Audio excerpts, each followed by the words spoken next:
Works and Days, the Theogony, and the Shield of Heracles, by Hesiod. Section 1. Works and Days. Muses of Pieria, who give glory through song, come hither, tell of Zeus your father, and chant his praise. Through him mortal men are famed or unfamed, sung or unsung alike, as great Zeus wills. For easily he makes strong, and easily he brings the strong man low. Easily he humbles the proud, and raises the obscure, and easily he straightens the crooked, and blasts the proud. Zeus, who thunders aloft, and has his dwelling most high, attend thou with eye and ear, and make judgment straight with righteousness. And, Perses, I would tell of true things. So, after all, there was not one kind of strife alone, but all of the earth there are two. As for the one, a man would praise her when he came to understand her, but the other is blameworthy, and they are wholly different in nature. For one fosters evil war and battle, being cruel. Her no man loves, but perforce through the will of the deathless gods men pay harsh strife her honour due. But the other is the elder daughter of dark night, and the son of Cronos, who sits above and dwells in the ether, set her in the roots of the earth. And she is far kinder to men. She stirs up even the shiftless to toil. For a man grows eager to work when he considers his neighbour a rich man, who hastens to plough and plant and put his house in good order, and neighbour vies with his neighbour as he hurries after wealth. This strife is wholesome for men, and potter is angry with potter, and craftsman with craftsman, and beggar is jealous of beggar, and minstrel of minstrel. Perses, lay up these things in your heart, and do not let that strife who delights in mischief hold your heart back from work, while you peep and peer and listen to the wrangles of the courthouse. Little concern has he with quarrels and courts, who has not a year's victuals laid up betimes, even that which the earth bears, Demeter's grain. When you have got plenty of that, you can raise disputes and strive to get another's goods, but you shall have no second chance to deal so again. Nay, let us settle our dispute here with true judgment, which is of Zeus and is perfect. For we had already divided our inheritance, but you seized the greater share and carried it off, greatly swelling the glory of our bribe-swallowing lords, who love to judge such a cause as this. Fools! They know not how much more the half is than the whole, nor what great advantage there is in mallow and asphodel. For the gods keep hidden from men the means of life, else you would easily do work enough in a day to supply you for a full year even without working. Soon would you put away your rudder over the smoke, and the fields worked by ox and sturdy mule would run to waste. But Zeus in the anger of his heart hid it, because Prometheus the crafty deceived him. Therefore he planned sorrow and mischief against men. He hid fire, but that the noble son of Iapetus stole again for men from Zeus the counsellor in a hollow fennel stalk, so that Zeus, who delights in thunder, did not see it. But afterwards Zeus, who gathers the clouds, said to him in anger, Son of Iapetus, surpassing all in cunning, you are glad that you have outwitted me and stolen fire. A great plague to you yourself and to men that shall be. But I will give men as the price for fire an evil thing, in which they may all be glad of heart, while they embrace their own destruction. So said the father of men and gods, and laughed aloud. And he bade famous Hephaestus make haste and mix earth with water, and to put in it the voice and strength of humankind, and fashion a sweet, lovely maiden shape, like to the immortal goddesses in face, and Athena to teach her needlework and the weaving of the varied web, and golden Aphrodite to shed grace upon her head, and cruel longing and cares that weary the limbs. And he charged Hermes the guide, the slayer of Argus, to put in her a shameless mind and a deceitful nature. So he ordered. And they obeyed the Lord Zeus, the son of Cronos. Forthwith the famous lame god moulded clay in the likeness of a modest maid, as the son of Cronos purposed. And the goddess bright-eyed Athena girded and clothed her, and the divine Graces in queenly persuasion put necklaces of gold upon her, and the rich-haired Hours crowned her head with spring flowers. And Pallas Athena bedecked her form with all manner of finery. Also the guide, the slayer of Argus, contrived within her lies and crafty words, and a deceitful nature, at the will of loud thundering Zeus. And the herald of the gods put speech in her. And he called this woman Pandora, because all they who dwelt on Olympus gave each a gift, a plague to men who eat bread. But when he had finished the sheer hopeless snare, the father sent glorious Argus slayer, the swift messenger of the gods, to take it to Epimetheus as a gift. And Epimetheus did not think on what Prometheus had said to him, bidding him never take a gift of Olympian Zeus, but to send it back for fear it might prove to be something harmful to men. But he took the gift, and afterwards, when the evil thing was already his, he understood. For ere this the tribes of men lived on earth remote, and free from the ills and hard toil and heavy sicknesses which bring the fates upon men, for in misery men grow old quickly. But the woman took off the great lid of the jar with her hands, and scattered. All these and her thought caused sorrow and mischief to men. Only hope remained there in an unbreakable home within under the rim of the great jar, and did not fly out at the door, for ere that the lid of the jar stopped her, by the will of aegis-holding Zeus who gathers the clouds. But the rest, countless plagues, wander amongst men, for earth is full of evils, and the sea is full. Of themselves diseases come upon men continually by day and by night, bringing mischief to mortals silently, for wise Zeus took away speech from them. So is there no way to escape the will of Zeus. Or if you will, I will sum you up another tale well and skilfully, and do you lay it up in your heart, how the gods and mortal men sprang from one source. First of all, the deathless gods who dwell on Olympus made a golden race of mortal men who lived in the time of Cronos when he was reigning in heaven. And they lived like gods, without sorrow of heart, remote and free from toil and grief. Miserable age rested not on them, but with legs and arms never failing, they made merry with feasting beyond the reach of all evils.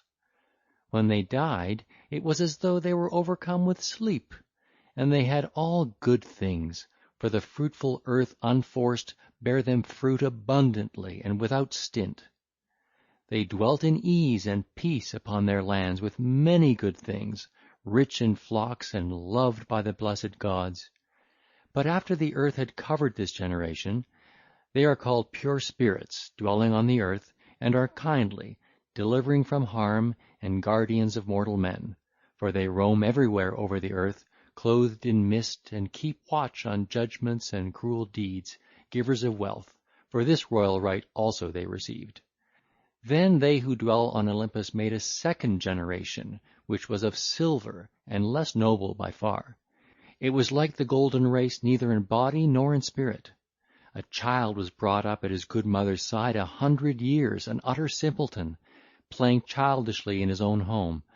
But when they were full grown, and were come to the full measure of their prime, they lived only a little time, and that in sorrow because of their foolishness, for they could not keep from sinning and wronging one another, nor would they serve the immortals, nor sacrifice on the holy altars of the blessed ones, as it is right for men to do wherever they dwell. Then Zeus, the son of Cronos, was angry, and put them away, because they would not give honour to the blessed gods who live on Olympus.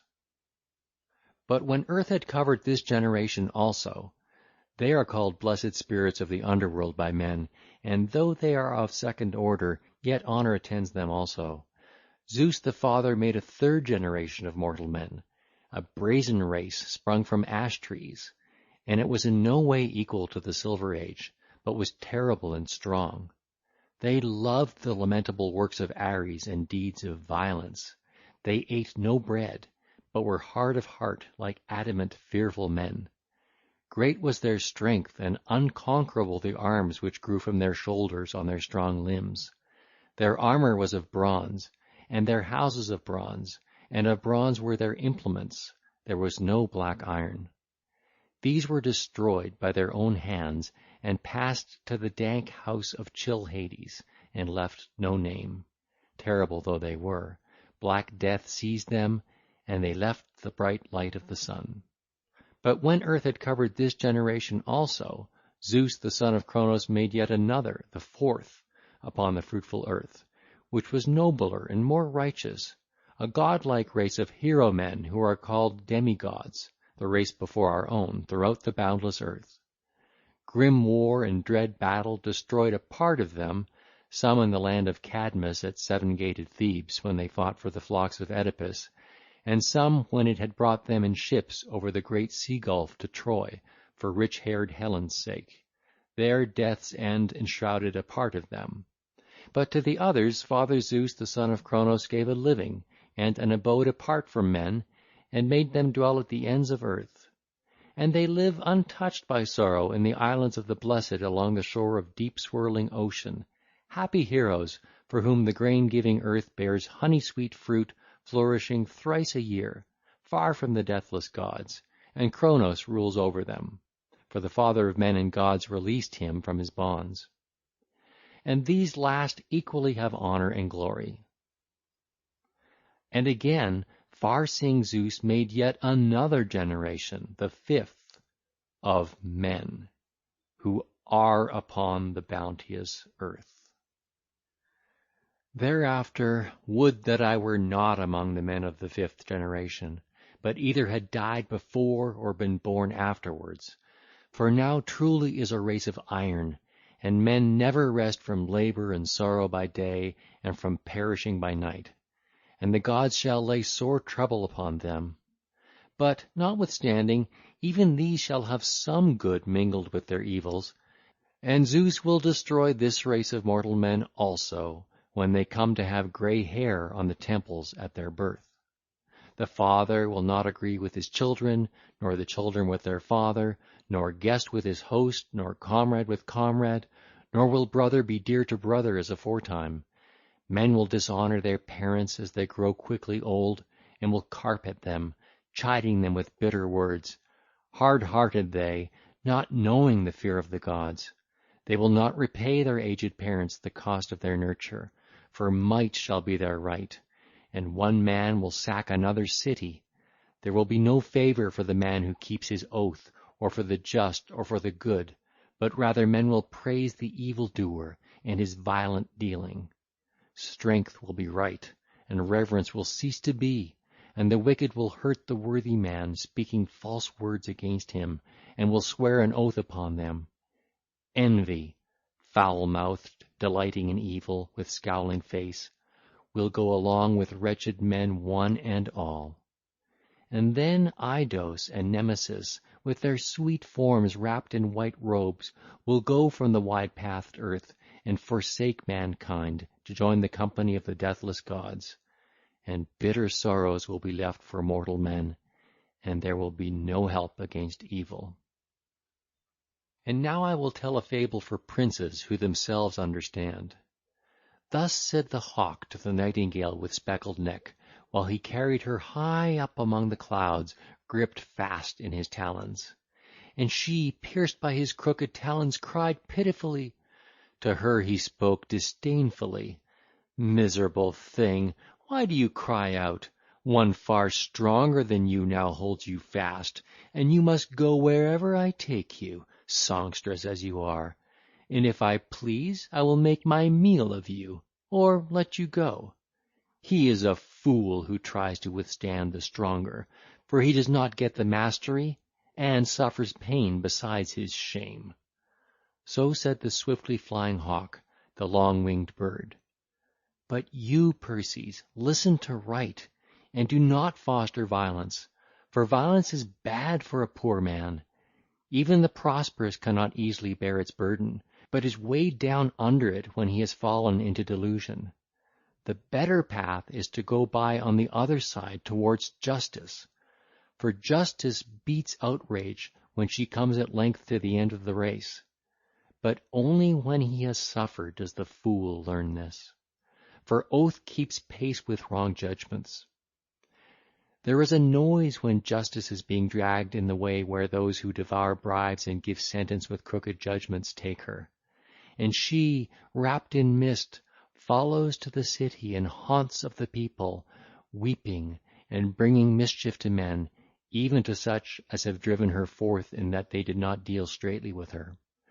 But they who give straight judgments to strangers and to the men of the land, and go not aside from what is just, their city flourishes, and the people prosper in it. Peace, the nurse of children, is abroad in their land, and all-seeing Zeus never decrees cruel war against them.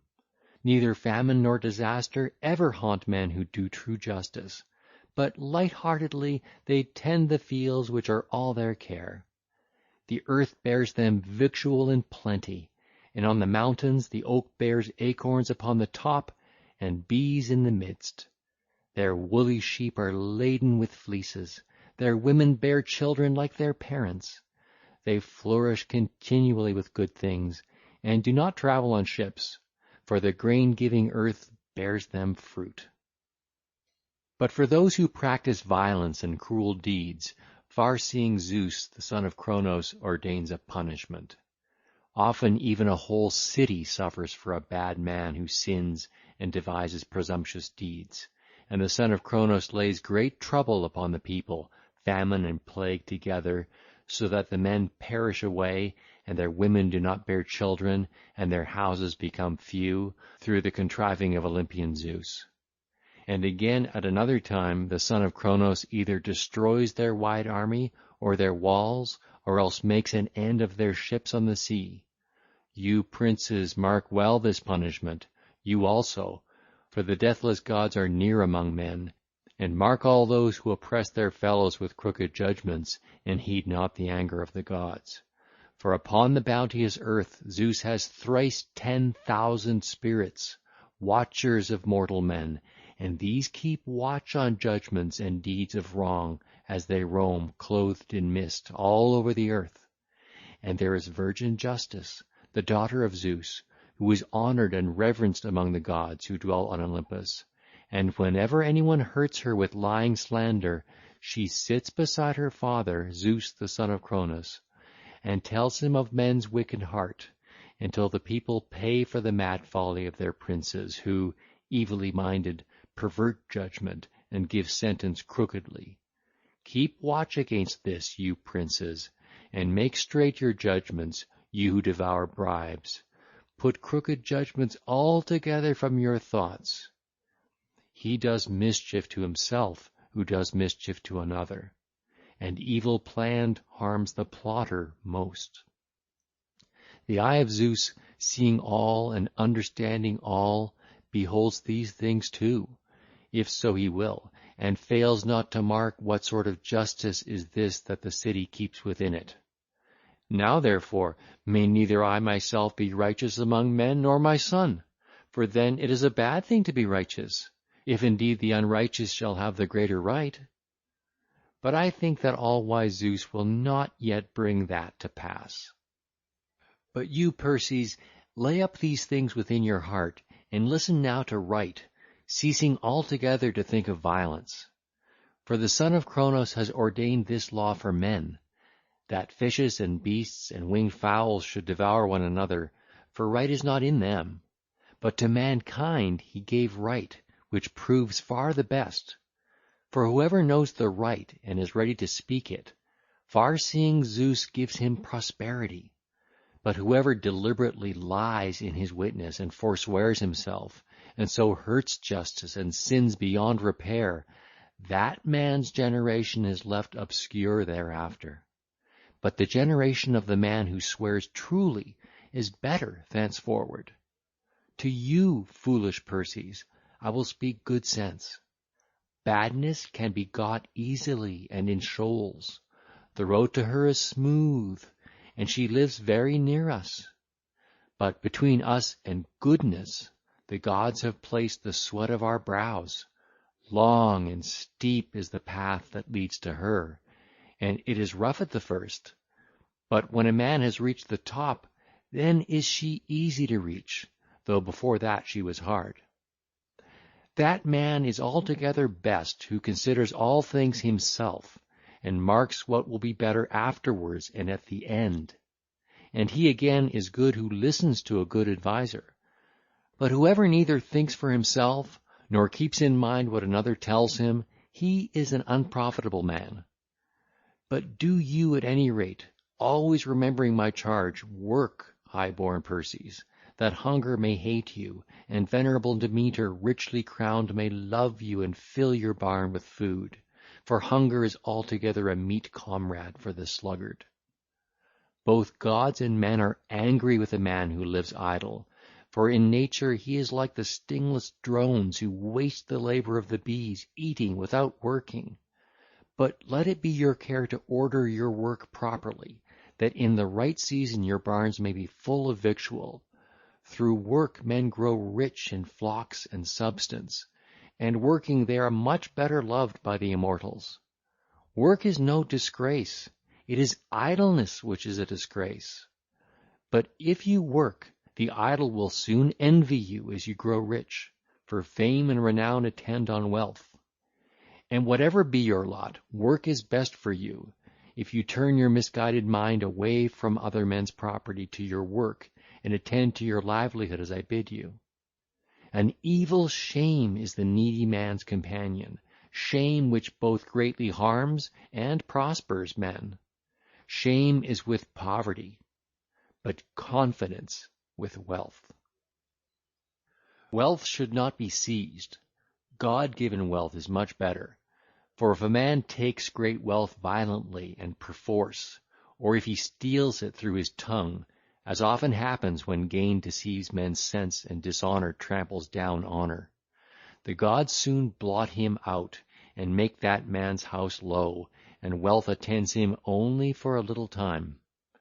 Alike with him who does wrong to a suppliant or a guest, or who goes up to his brother's bed and commits unnatural sin in lying with his wife, or who infatuately offends against fatherless children, or who abuses his old father at the cheerless threshold of old age, and attacks him with harsh words, truly Zeus himself is angry, and at the last lays on him a heavy requital for his evil doing. But do you turn your foolish heart altogether away from these things, and as far as you are able, sacrifice to the deathless gods purely and cleanly, and burn rich meats also, and at other times propitiate them with libations and incense, both when you go to bed and when the holy light has come back, that they may be gracious to you in heart and spirit, and so you may buy another's holding, and not another yours. Call your friend to a feast, but leave your enemy alone, and especially call him who lives near you, for if any mischief happens in the place, neighbours come ungirt, but kinsmen stay to gird themselves. A bad neighbour is as great a plague as a good one is a great blessing. He who enjoys a good neighbour has a precious possession. Not even an ox would die but for a bad neighbour. Take fair measure from your neighbour, and pay him back fairly with the same measure, or better if you can, so that if you are in need afterwards, you may find him sure. Do not get base gain. Base gain is as bad as ruin. Be friends with the friendly, and visit him who visits you. Give to one who gives, but do not give to one who does not give. A man gives to the free-handed, but no one gives to the close-fisted. Give is a good girl, but take is bad, and she brings death. For the man who gives willingly, even though he gives a great thing, rejoices in his gift and is glad in heart. But whoever gives way to shamelessness and takes something himself, even though it is a small thing, it freezes his heart. He who adds to what he has will keep off bright-eyed hunger, for if you add only a little to a little, and do this often, soon that little will become great. What a man has by him at home does not trouble him. It is better to have your stuff at home, for whatever is abroad may mean loss. It is a good thing to draw on what you have, but it grieves your heart to need something and not to have it. And I bid you mark this. Take your fill when the cask is first opened, and when it is nearly spent, but midways be sparing. It is poor saving when you come to the lees. Let the wage promised to a friend be fixed, even with your brother's smile, and get a witness, for trust and mistrust alike ruin men. Do not let a flaunting woman coax and cozen and deceive you.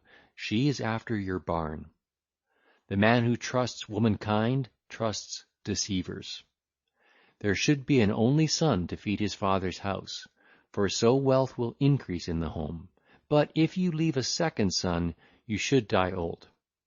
Yet Zeus can easily give great wealth to a greater number. More hands mean more work and more increase. If your heart within you desires wealth, do these things, and work with work upon work. When the Pleiades, daughters of Atlas, are rising, begin your harvest, and your plowing when they are going to set.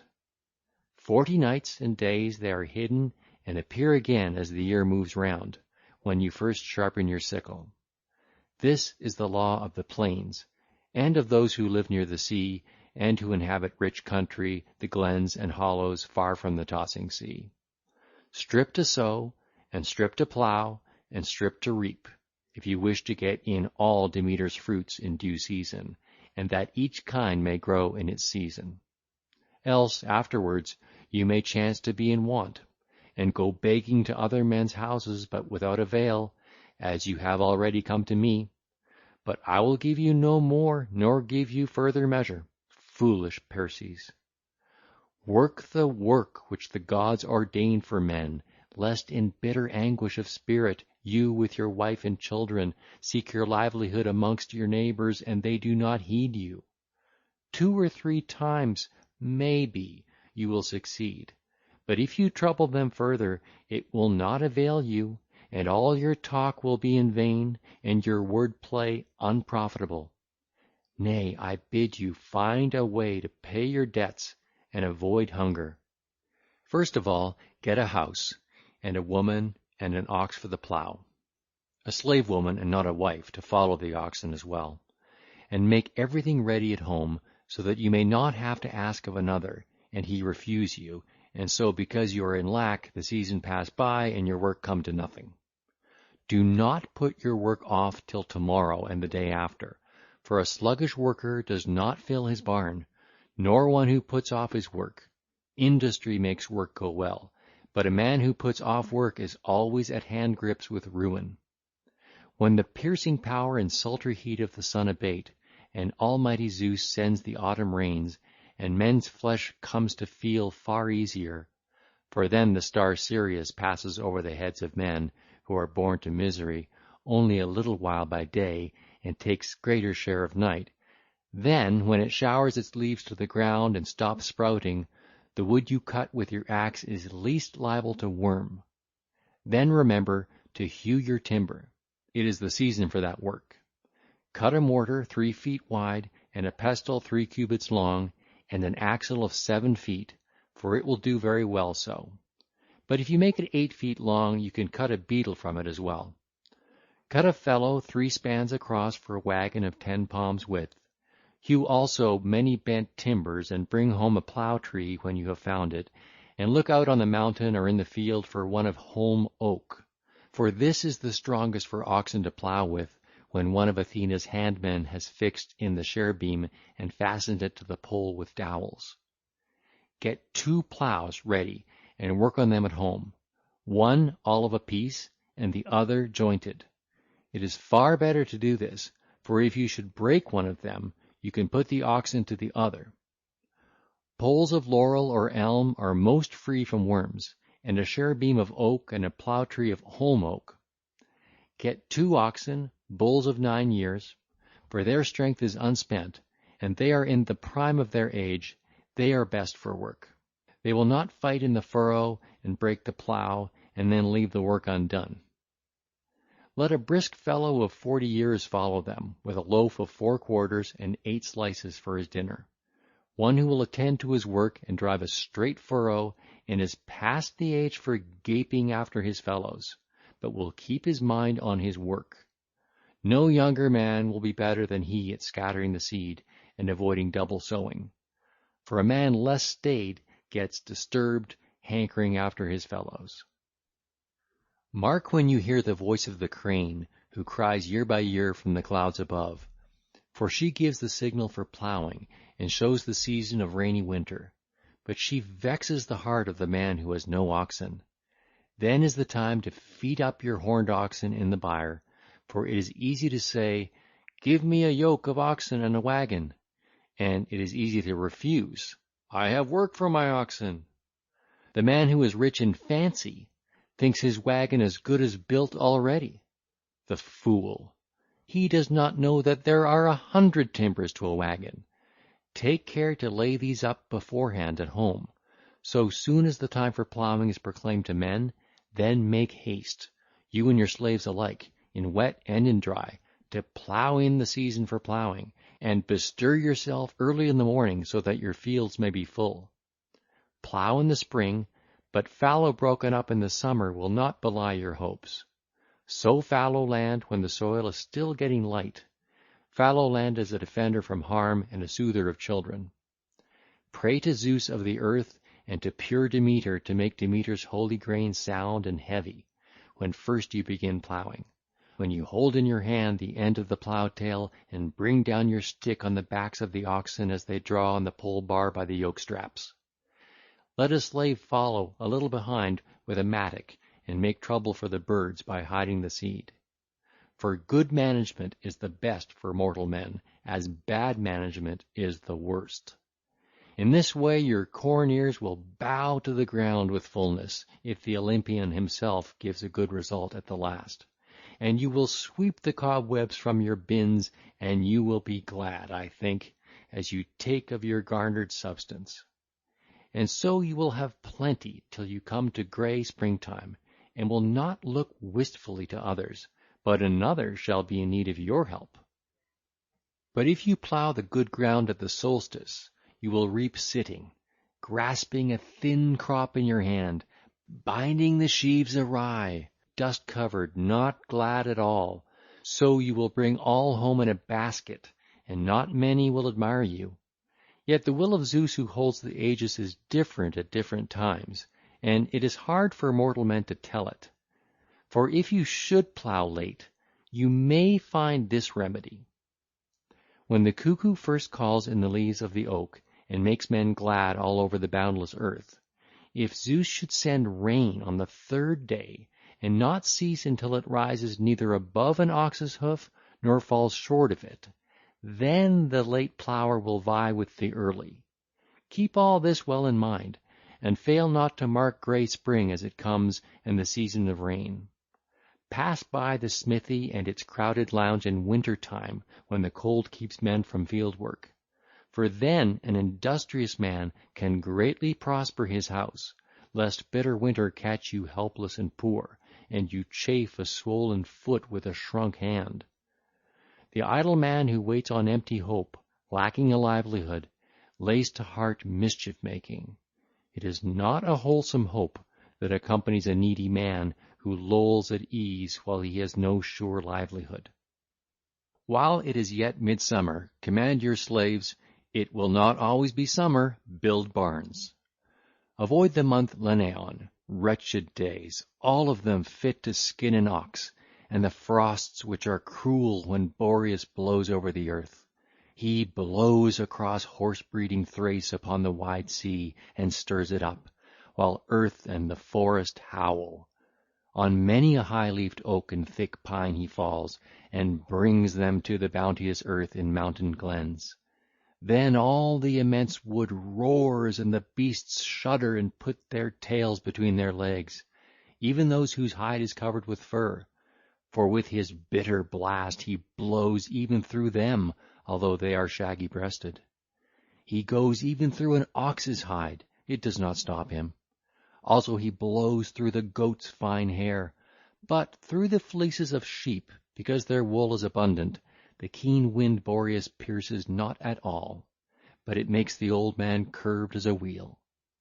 And it does not blow through the tender maiden, who stays indoors with her dear mother, unlearned as yet in the works of golden Aphrodite, and who washes her soft body, and anoints herself with oil, and lies down in an inner room within the house, on a winter's day when the boneless one gnaws his foot in his fireless house and wretched home.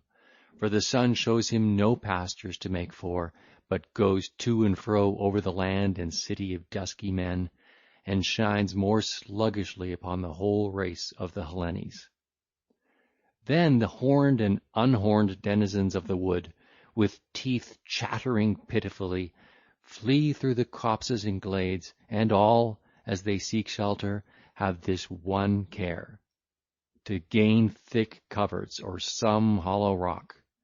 Then, like the three-legged one, whose back is broken and whose head looks down upon the ground, like him, I say, they wander to escape the white snow. Then put on, as I bid you, a soft coat and a tunic to the feet to shield your body, and you should weave thick woof on thin warp. In this clothe yourself so that your hair may keep still, and not bristle and stand upon end all over your body. Lace on your feet close-fitting boots of the hide of a slaughtered ox, thickly lined with felt inside. And when the season of frost comes on, stitch together skins of firstling kids with ox sinew, to put over your back and to keep off the rain.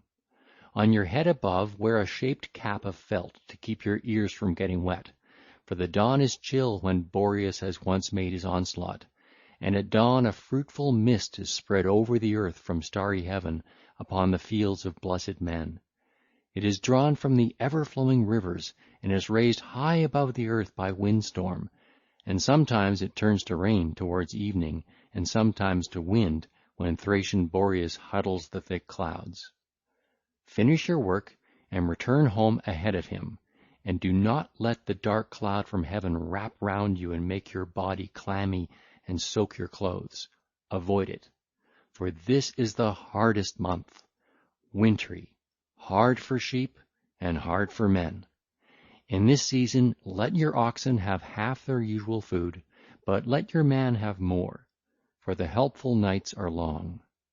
Observe all this until the year is ended, and you have nights and days of equal length, and earth, the mother of all, bears again her various fruit.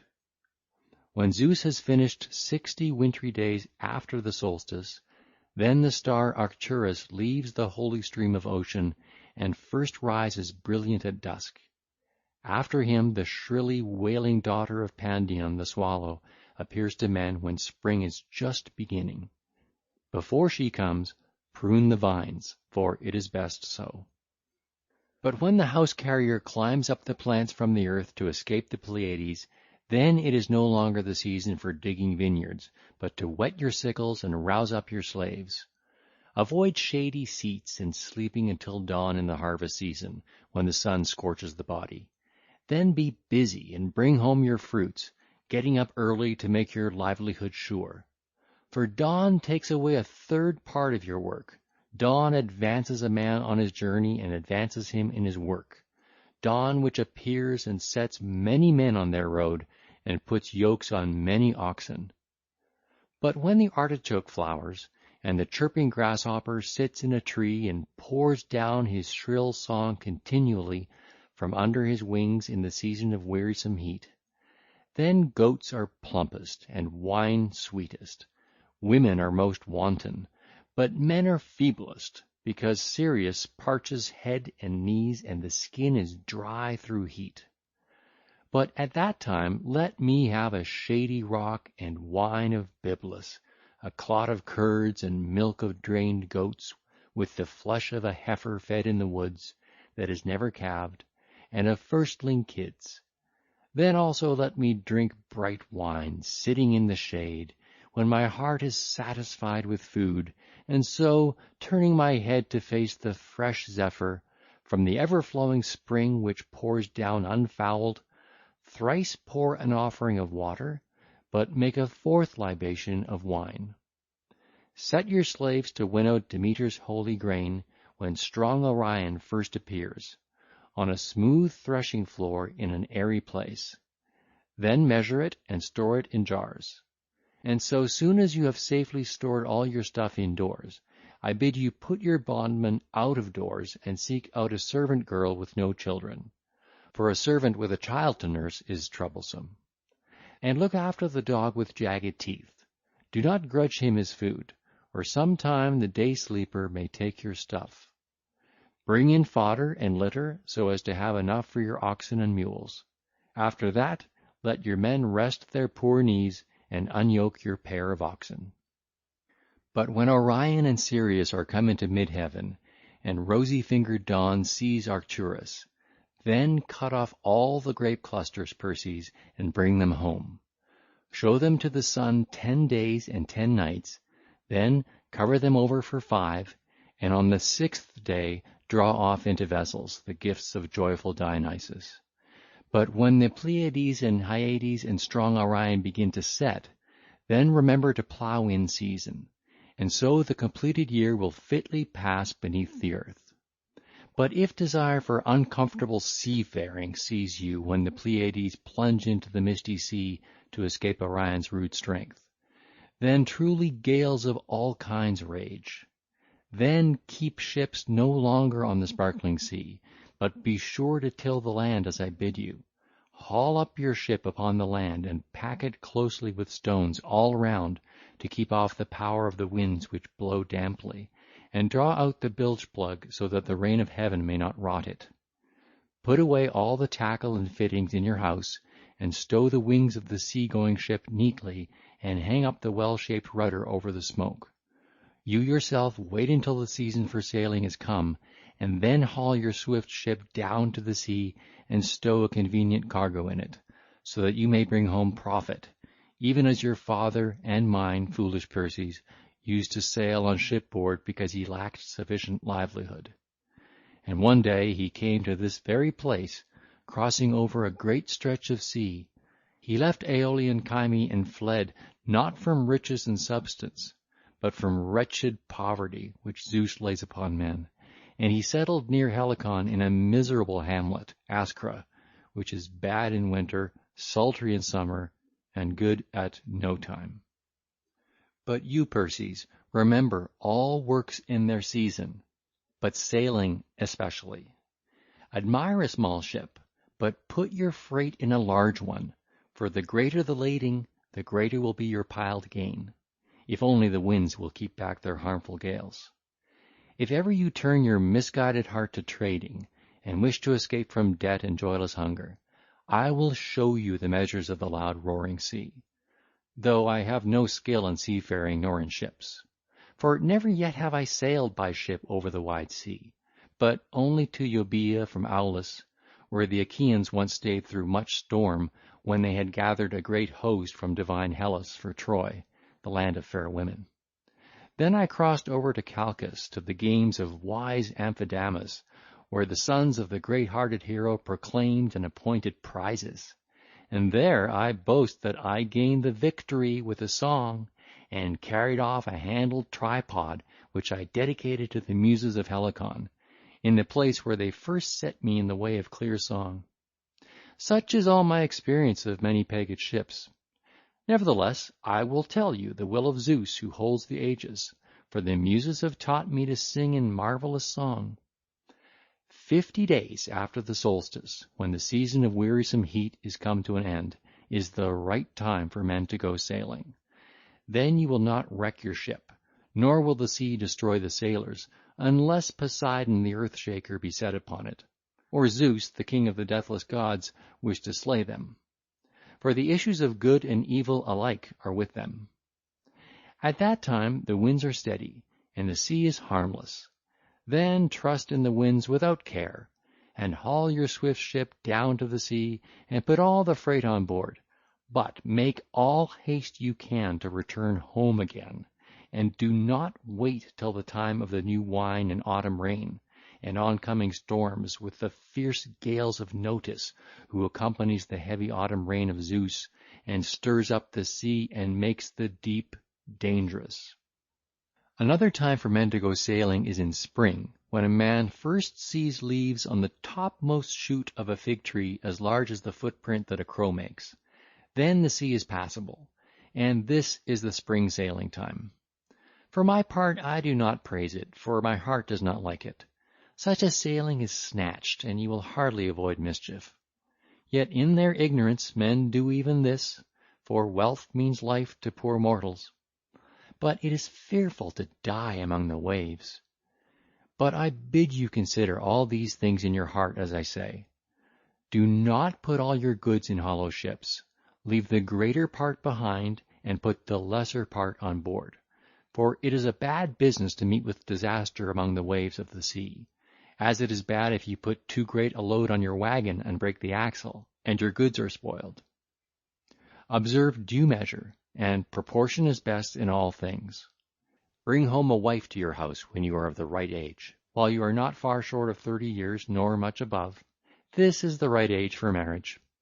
Let your wife have been grown up 4 years, and marry her in the 5th. Marry a maiden, so that you can teach her careful ways, and especially marry one who lives near you. But look well about you, and see that your marriage will not be a joke to your neighbors. For a man wins nothing better than a good wife, and again nothing worse than a bad one, a greedy soul who roasts her man without fire, strong though he may be, and brings him to a raw old age. Be careful to avoid the anger of the deathless gods. Do not make a friend equal to a brother, but if you do, do not wrong him first, and do not lie to please the tongue. But if he wrongs you first, offending either in word or in deed, remember to repay him double. But if he asks you to be his friend again, and be ready to give you satisfaction, welcome him. He is a worthless man who makes now one and now another his friend. But as for you, do not let your face put your heart to shame. Do not get a name either as lavish or as churlish, as a friend of rogues or as a slanderer of good men. Never dare to taunt a man with deadly poverty which eats out the heart. It is sent by the deathless gods. The best treasure a man can have is a sparing tongue, and the greatest pleasure one that moves orderly. For if you speak evil, you yourself will soon be worse spoken of. Do not be boorish at a common feast where there are many guests. The pleasure is greatest, and the expense is least. Never pour a libation of sparkling wine to Zeus after dawn with unwashed hands, nor to others of the deathless gods. Otherwise they do not hear your prayers, but spit them back. Do not stand upright facing the sun when you make water, but remember to do this when he is set and towards his rising. And do not make water as you go, whether on the road or off the road, and do not uncover yourself. The nights belong to the blessed gods. A scrupulous man who has a wise heart sits down, or goes to the wall of an enclosed court. Do not expose yourself befouled by the fireside in your house, but avoid this. Do not beget children when you are come back from ill-omened burial, but after a festival of the gods. Never cross the sweet-flowing water of ever-rolling rivers afoot until you have prayed, gazing into the soft flood, and washed your hands in the clear, lovely water. Whoever crosses a river with hands unwashed of wickedness, the gods are angry with him, and bring trouble upon him afterwards. At a cheerful festival of the gods, do not cut the withered from the quick upon that which has 5 branches with bright steel. Never put the ladle upon the mixing bowl at a wine party, for malignant ill luck is attached to that. When you are building a house, do not leave it rough-hewn, or a cawing crow may settle on it and croak. Take nothing to eat or to wash with from uncharmed pots, for in them there is mischief. Do not let a boy of 12 years sit on things which may not be moved, for that is bad, and makes a man unmanly. Nor yet a child of 12 months, for that has the same effect. A man should not clean his body with water in which a woman has washed, for there is bitter mischief in that also for a time. When you come upon a burning sacrifice, do not make a mock of mysteries, for heaven is angry at this also. Never make water in the mouths of rivers which flow to the sea, nor yet in springs, but be careful to avoid this. And do not ease yourself in them. It is not well to do this. So do, and avoid the talk of men. For talk is mischievous, light and easily raised, but hard to bear and difficult to be rid of. Talk never wholly dies away when many people voice her. Even talk is in some ways divine. Mark the days which come from Zeus, duly telling your slaves of them, and that the 30th day of the month is best for one to look over the work and to deal out supplies. For these are days which come from Zeus, the all-wise, when men discern aright.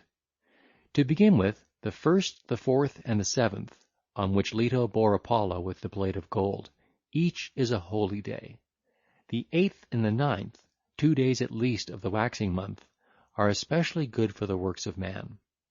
Also the 11th and 12th are both excellent alike for shearing sheep and for reaping the kindly fruits. But the 12th is much better than the 11th, for on it the airy swinging spider spins its web in full day, and then the wise one gathers her pile. On that day a woman should set up her loom and get forward with her work. Avoid the 13th of the waxing month for beginning to sow, yet it is the best day for setting plants. The 6th of the mid-month is very unfavorable for plants, but is good for the birth of males, though unfavorable for a girl either to be born at all or to be married. Nor is the 1st/6th a fit day for a girl to be born, but a kindly for gelding kids and sheep and for fencing in a sheepcote. It is favorable for the birth of a boy, but such will be fond of sharp speech, lies, cunning words, and stealthy conversation. On the 8th of the month geld the boar and loud bellowing bull, but hard-working mules on the 12th. On the great 20th, in full day, a wise man should be born. Such a one is very sound-witted. The 10th is favorable for a male to be born, but for a girl the 4th day of the mid-month.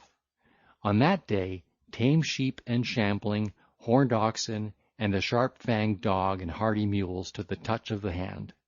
But take care to avoid troubles which eat out the heart on the 4th of the beginning and ending of the month.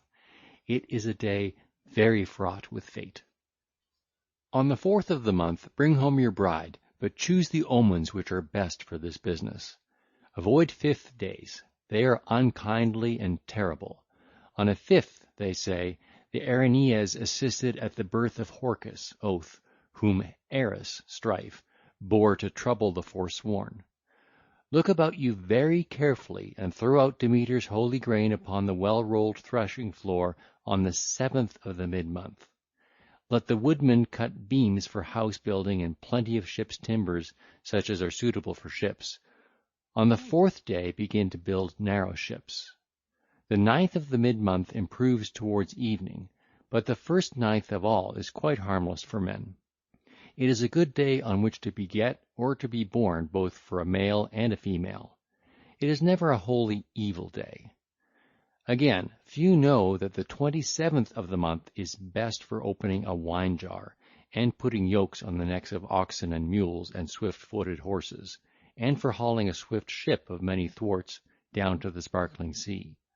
Few call it by its right name. On the 4th day open a jar. The 4th of the mid-month is a day wholly above all. And again, few men know that the 4th day after the 20th is best while it is morning. Towards evening it is less good. These days are a great blessing to men on earth, but the rest are changeable, luckless, and bring nothing. Everyone praises a different day, but few know their nature. Sometimes a day is a stepmother, sometimes a mother. That man is happy and lucky in them who knows all these things, and does his work without offending the deathless gods, who discerns the omens of birds, and avoids transgression. End of Section 1. Works and Days.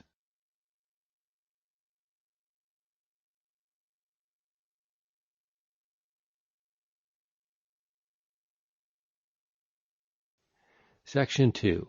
The Theogony. From the Heliconian muses let us begin to sing, who hold the great and holy mount of Helicon, and dance on soft feet about the deep blue spring and the altar of the almighty son of Cronos. And, when they have washed their tender bodies in Permessus, or in the horse's spring, or Olmeius, make their fair lovely dances upon highest Helicon, and move with vigorous feet. Thence they arise and go abroad by night, veiled in thick mist, and utter their song with lovely voice, praising Zeus the aegis holder, and queenly Hera of Argos, who walks on golden sandals, and the daughter of Zeus the aegis holder, bright-eyed Athena, and Phoebus Apollo, and Artemis who delights in arrows, and Poseidon the earth-holder who shakes the earth, and revered Themis, and quick-glancing Aphrodite, and Hebe with the crown of gold, and fair Dione, Leto, Iapetus, and Cronos the crafty counsellor, Eos, and great Helios, and bright Selene, Earth too, and great Oceanus, and dark Night, and the holy race of all the other deathless ones that are for ever. And one day they taught Hesiod glorious song while he was shepherding his lambs under holy Helicon. And this word first the goddesses said to me, the muses of Olympus, daughters of Zeus who holds the aegis.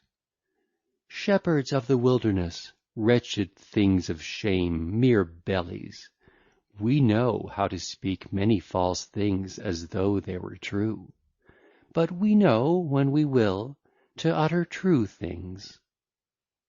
So said the ready-voiced daughters of great Zeus, and they plucked and gave me a rod, a shoot of sturdy laurel, a marvellous thing, and breathed into me a divine voice to celebrate things that shall be and things that were aforetime. And they bade me sing of the race of the blessed gods that are eternally, but ever to sing of themselves both first and last. But why all this about oak or stone? Come you, let us begin with the muses, who gladden the great spirit of their father Zeus in Olympus with their songs, telling of things that are, and that shall be, and that were aforetime with consenting voice.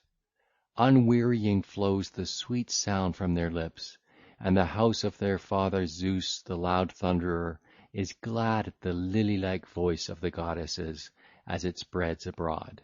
And the peaks of snowy Olympus resound, and the homes of the immortals. And they, uttering their immortal voice, celebrate in song first of all the revered race of the gods from the beginning, those whom earth and wide heaven begot, and the gods sprung of these, givers of good things.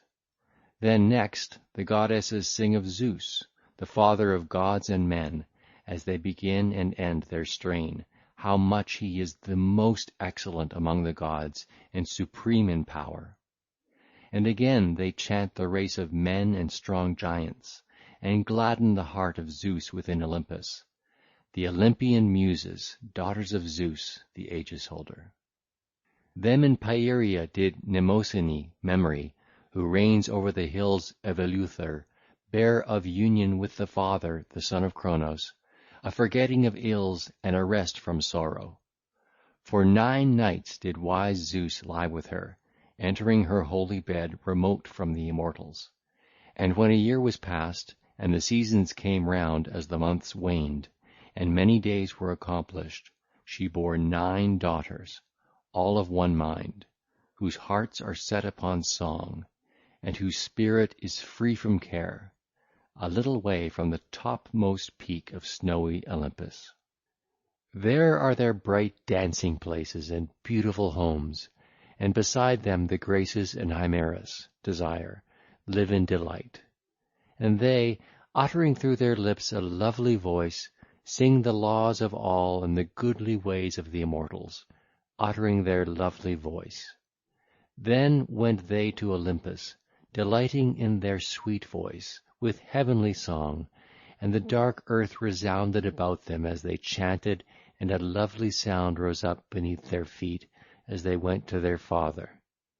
And he was reigning in heaven, himself holding the lightning and glowing thunderbolt, when he had overcome by might his father Cronos. And he distributed fairly to the immortals their portions, and declared their privileges. These things then the Muses sang who dwell on Olympus, 9 daughters begotten by great Zeus, Cleio and Euterpe, Thalia, Melpomene, and Terpsichore, and Erato, and Polyhymnia, and Urania, and Calliope, who is the chiefest of them all. For she attends on worshipful princes.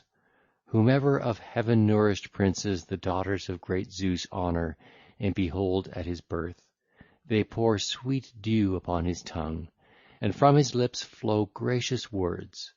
All the people look towards him while he settles causes with true judgments, and he, speaking surely, would soon make wise and even of a great quarrel.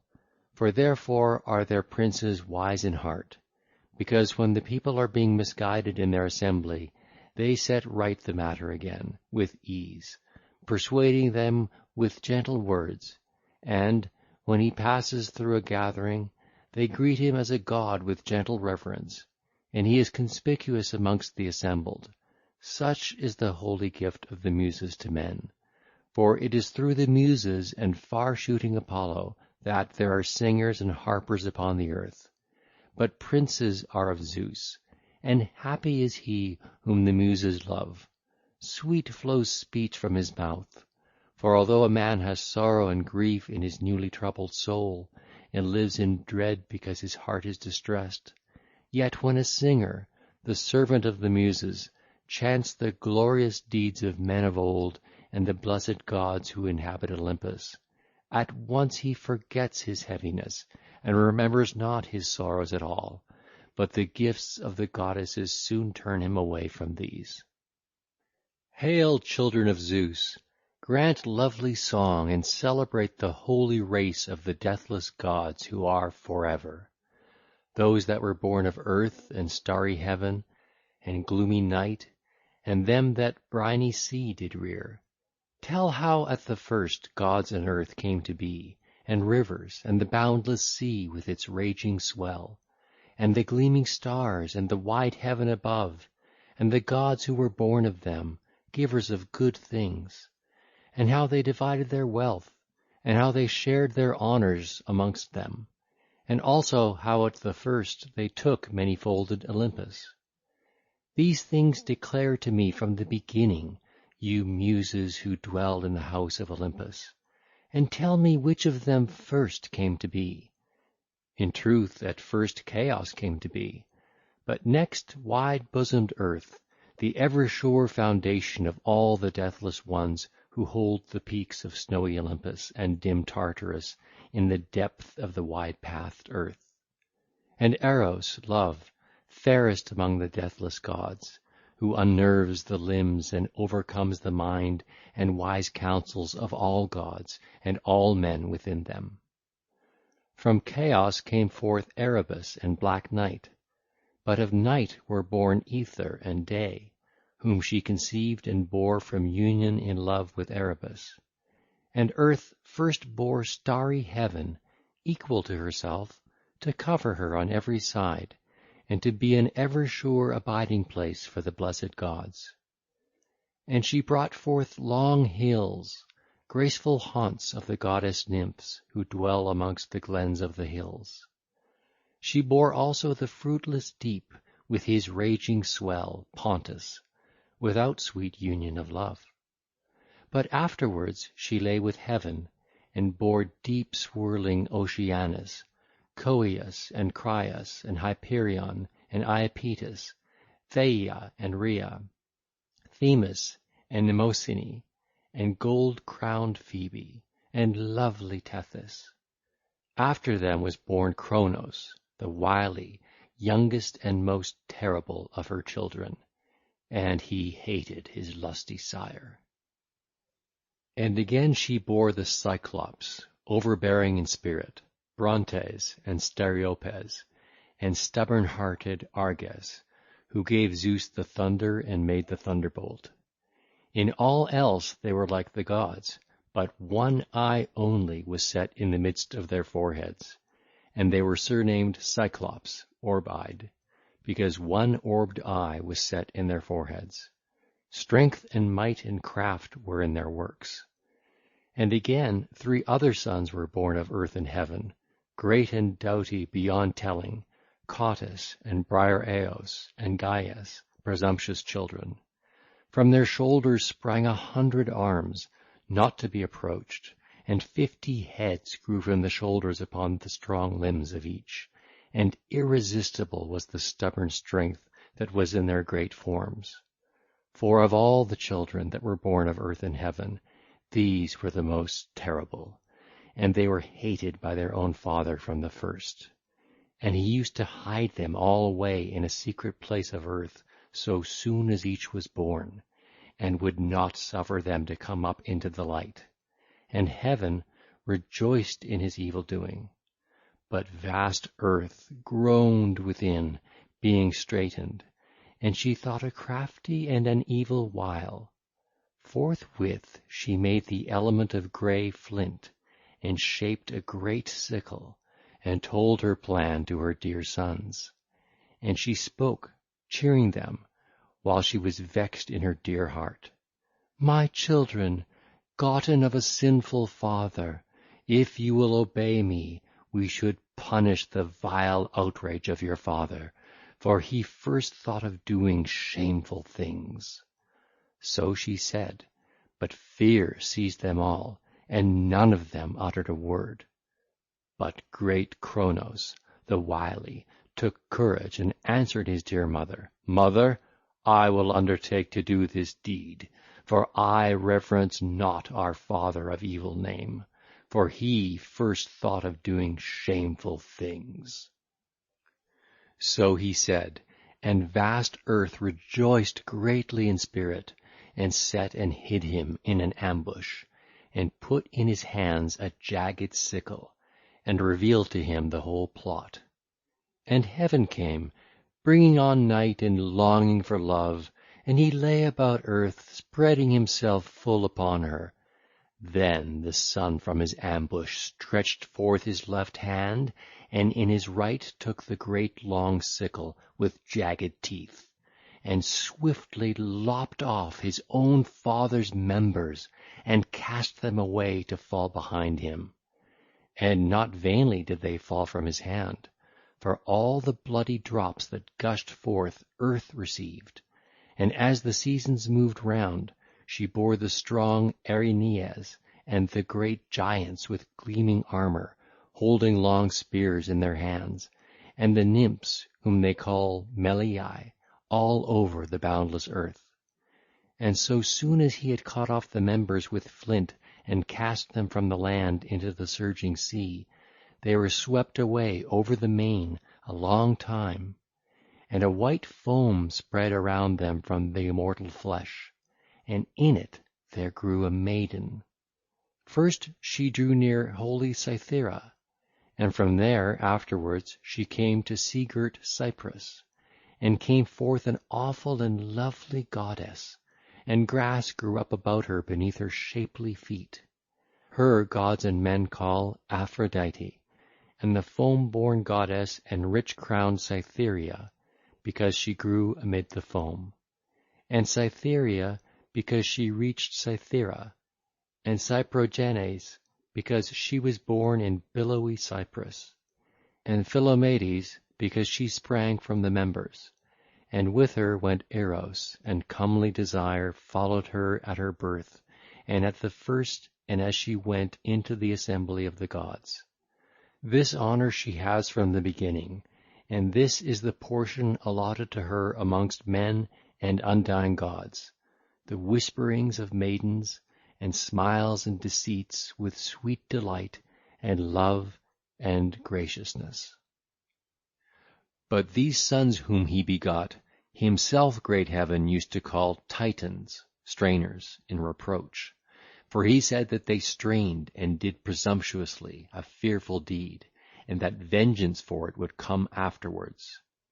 And Night bore hateful doom and black fate and death, and she bore sleep and the tribe of dreams. And again the goddess murky Night, though she lay with none, bare blame and painful woe. And the Hesperides, who guard the rich golden apples and the trees bearing fruit beyond glorious ocean. Also she bore the destinies and ruthless avenging fates, Clotho and Lachesis and Atropos, who give men at their birth both evil and good to have, and they pursue the transgressions of men and of gods. And these goddesses never cease from their dread anger until they punish the sinner with a sore penalty. Also deadly Night bore Nemesis, indignation, to afflict mortal men, and after her deceit and friendship, and hateful age, and hard-hearted strife. But abhorred strife bore painful toil and forgetfulness, and famine, and tearful sorrows, fightings also, battles, murders, manslaughters, quarrels, lying words, disputes, lawlessness, and ruin, all of one nature, and oath, who most troubles men upon earth, when any one wilfully swears a false oath. And Sea begat Nereus, the eldest of his children, who is true and lies not, and men call him the Old Man, because he is trusty and gentle, and does not forget the laws of righteousness, but thinks just and kindly thoughts. And yet again he got great Thaumas and proud Phorcys, being mated with earth, and fair-cheeked Cato and Eurybia, who has a heart of flint within her. And of Nereus and rich-haired Doris, daughter of Ocean the perfect river, were born children passing lovely amongst goddesses, Ploto, Eucrante, Sao, and Amphitrite, and Eudora, and Thetis, Galene and Glauce, Cymothoe, Speo, Thoe, and lovely Hale, and Pasithea, and Arato, and rosy-armed Eunike, and gracious Melite, and Eulymene, and Agawi, Doto, Proto, Pharusa, and Dynamene, and Nicaea, and Actea, and Protomedea, Doris, Panopea, and comely Galatea, and lovely Hippothoe, and rosy-armed Hipponoe, and Cymodoce, who with Cymatolege and Amphitrite easily calms the waves upon the misty sea and the blasts of raging winds, and Cymo, and Ione, and rich-crowned Alamede, and Glauconome, fond of laughter, and Pontoporia, Leagori, Euagori, and Laomedea, and Polinoe, and Autonoe, and Lysianassa, and Euarne, lovely of shape, and without blemish of form, and Samathe, of charming figure, and divine Minippe, Neso, Eupompe, Themisto, Pronoe, and Nemertes, who has the nature of her deathless father. These 50 daughters sprang from blameless Nereus, skilled in excellent crafts. And Thaumas wedded Electra, the daughter of deep-flowing Ocean, and she bore him swift Iris and the long-haired Harpies, Ilo, storm-swift, and Ocypetes, swift-flyer, who on their swift wings keep pace with the blasts of the winds and the birds, for quickest time they dart along. And again Cato bore to Phorcys the fair-cheeked Graeae, sisters from their birth, and both deathless gods and men who walk on earth call them Graeae, Pamphredo, well-clad, and saffron-robed Enyo, and the Gorgons who dwell beyond glorious Ocean, in the frontier land towards night, where are the clear-voiced Hesperides, Stheno and Euryale, and Medusa, who suffered a woeful fate. She was mortal, but the two were undying and grew not old. With her lay the dark-haired one in a soft meadow amid spring flowers, and when Perseus cut off her head, there sprang forth great Chrysaor and the horse Pegasus, who is so called because he was born near the springs of Ocean, and that other because he held a golden blade in his hands. Now Pegasus flew away and left the earth, the mother of flocks, and came to the deathless gods. And he dwells in the house of Zeus, and brings to wise Zeus the thunder and lightning. But Chrysaor was joined in love to Callirrhoe, the daughter of glorious Ocean, and begot 3-headed Geryones. Him mighty Heracles slew in sea-girt Erythea by his shambling oxen on that day when he drove the wide-browed oxen to holy Tiryns, and had crossed the ford of Ocean and killed Orthus and Eurytion the herdsman in the dim stead out beyond glorious Ocean. And in a hollow cave she bore another monster, irresistible, in no wise like either to mortal men or to the undying gods, even the goddess fierce Echidna, who was half a nymph with glancing eyes and fair cheeks, and half again a huge snake, great and awful, with speckled skin, eating raw flesh beneath the secret parts of the holy earth. And there she has a cave, deep down under a hollow rock, far from the deathless gods and mortal men. There, then, did the gods appoint her a glorious house to dwell in, and she keeps guard in Arima beneath the earth, grim Echidna, a nymph who dies not nor grows old all her days. Men say that Typhaon the terrible, outrageous, and lawless, was joined in love to her, the maid with glancing eyes. So she conceived and brought forth fierce offspring. First she bore Orthus, the hound of Geryones, and then again she bore a second, a monster not to be overcome, and that may not be described, Cerberus, who eats raw flesh, the brazen-voiced hound of Hades, 50-headed, relentless, and strong.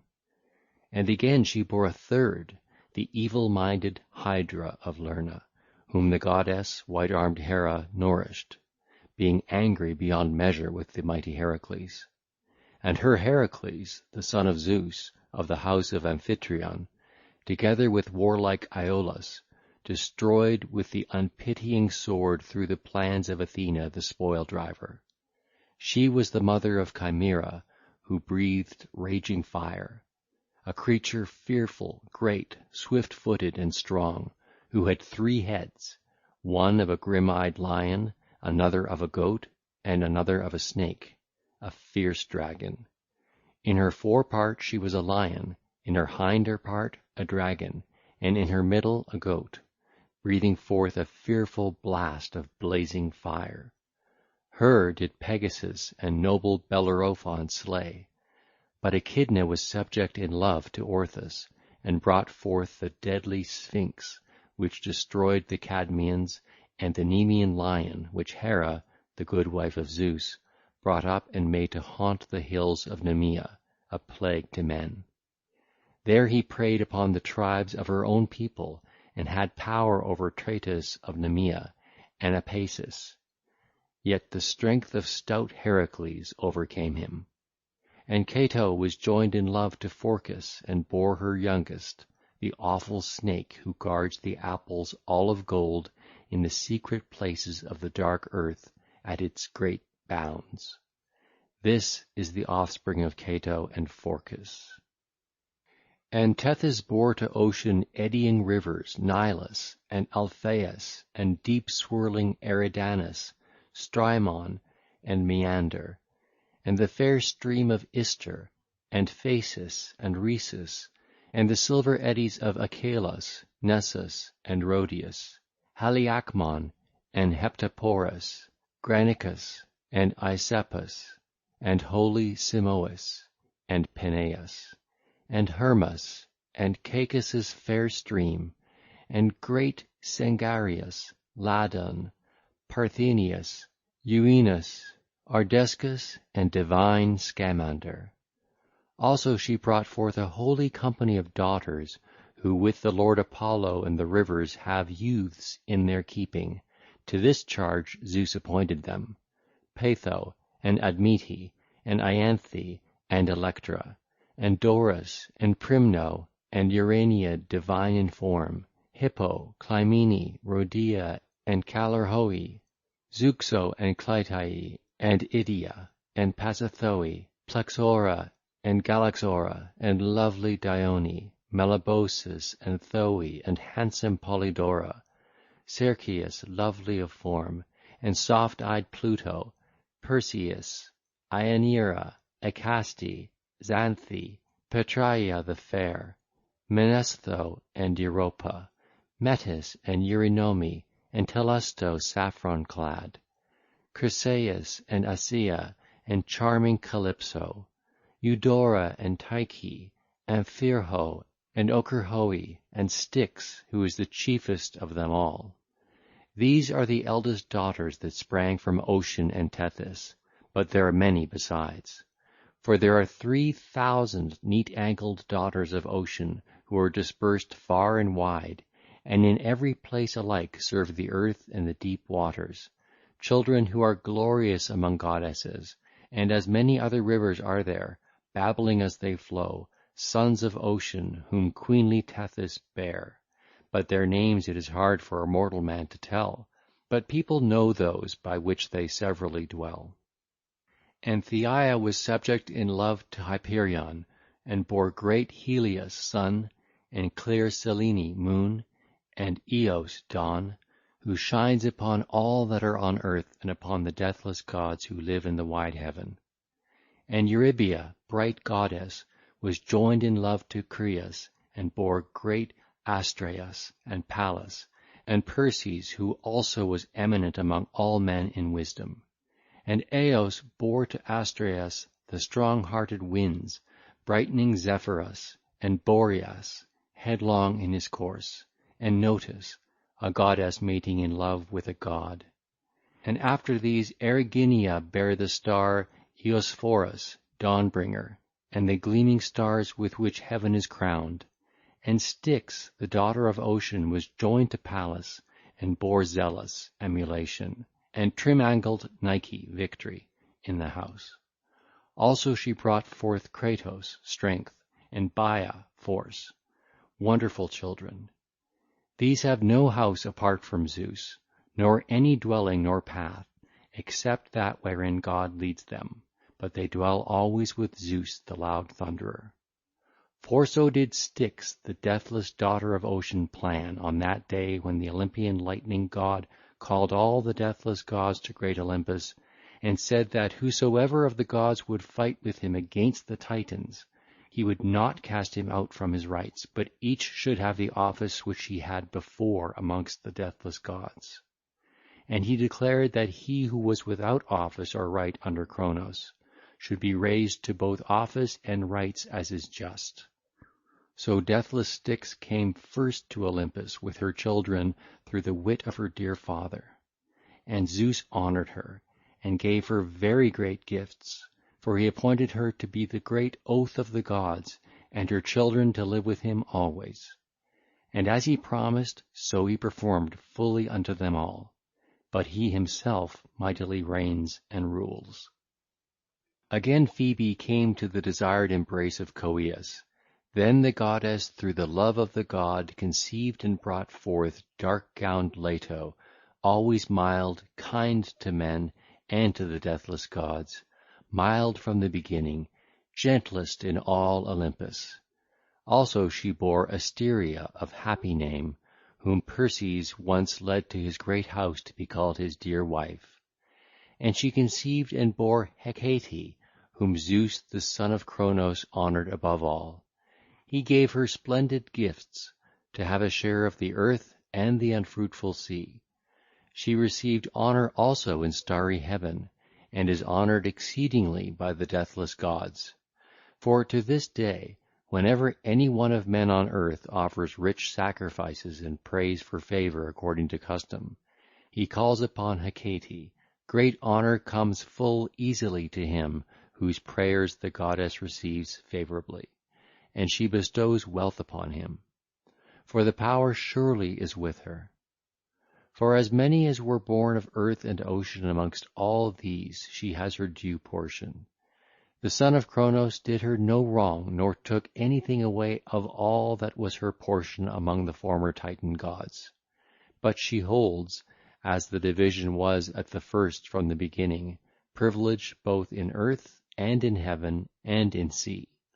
Also, because she is an only child, the goddess receives not less honour, but much more still, for Zeus honours her. Whom she will, she greatly aids and advances.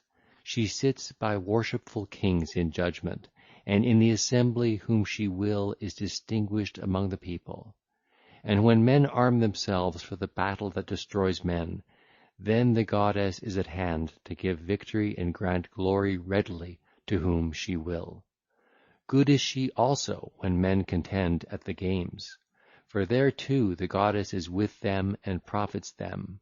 And he who by might and strength gets the victory wins the rich prize easily with joy, and brings glory to his parents. And she is good to stand by horsemen, whom she will, and to those whose business is in the grey discomfortable sea, and who pray to Hecate and the loud crashing earth-shaker. Easily the glorious goddess gives great catch, and easily she takes it away as soon as seen, if so she will. She is good in the byre with Hermes to increase the stock, the droves of kine and wide herds of goats and flocks of fleecy sheep, if she will, she increases from a few, or makes many to be less. So then, albeit her mother's only child, she is honoured amongst all the deathless gods, and the son of Cronos made her a nurse of the young, who after that day saw with their eyes the light of all-seeing dawn. So from the beginning she is a nurse of the young, and these are her honours. But Rhea was subject in love to Cronos, and bore splendid children, Hestia, Demeter, and gold-shod Hera, and strong Hades, pitiless in heart, who dwells under the earth, and the loud crashing earth-shaker, and wise Zeus, father of gods and men, by whose thunder the wide earth is shaken. These great Cronos swallowed as each came forth from the womb to his mother's knees, with this intent, that no other of the proud sons of heaven should hold the kingly office amongst the deathless gods. For he learned from earth and starry heaven that he was destined to be overcome by his own son, strong though he was, through the contriving of great Zeus. Therefore he kept no blind outlook, but watched and swallowed down his children, and unceasing grief seized Rhea. But when she was about to bear Zeus, the father of gods and men, then she besought her own dear parents, earth and starry heaven, to devise some plan with her that the birth of her dear child might be concealed, and that retribution might overtake great crafty Cronos for his own father, and also for the children whom he had swallowed down. And they readily heard and obeyed their dear daughter, and told her all that was destined to happen touching Cronos the king and his stout-hearted son. So they sent her to Lyctus, to the rich land of Crete, when she was ready to bear great Zeus, the youngest of her children. Him did vast earth receive from Rhea, in wide Crete, to nourish and to bring up. To that place came earth, carrying him swiftly through the black night to Lyctus first, and took him in her arms and hid him in a remote cave beneath the secret places of the holy earth on thick-wooded Mount Aegeum. But to the mightily ruling Son of Heaven, the earlier king of the gods, she gave a great stone wrapped in swaddling clothes.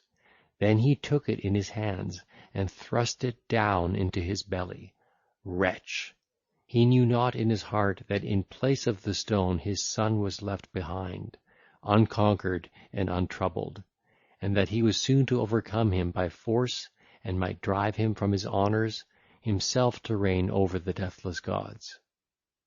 After that the strength and glorious limbs of the prince increased quickly, and as the years rolled on, great Cronos the wily was beguiled by the deep suggestions of earth, and brought up again his offspring, vanquished by the arts and the might of his own son, and he vomited up first the stone which he had swallowed last, and Zeus set it fast in the wide-pathed earth at goodly Pytho under the glens of Parnassus, to be a sign thenceforth and a marvel to mortal men. And he set free from their deadly bonds the brothers of his father, sons of heaven, whom his father in his foolishness had bound. And they remembered to be grateful to him for his kindness, and gave him thunder, and the glowing thunderbolt, and lightning.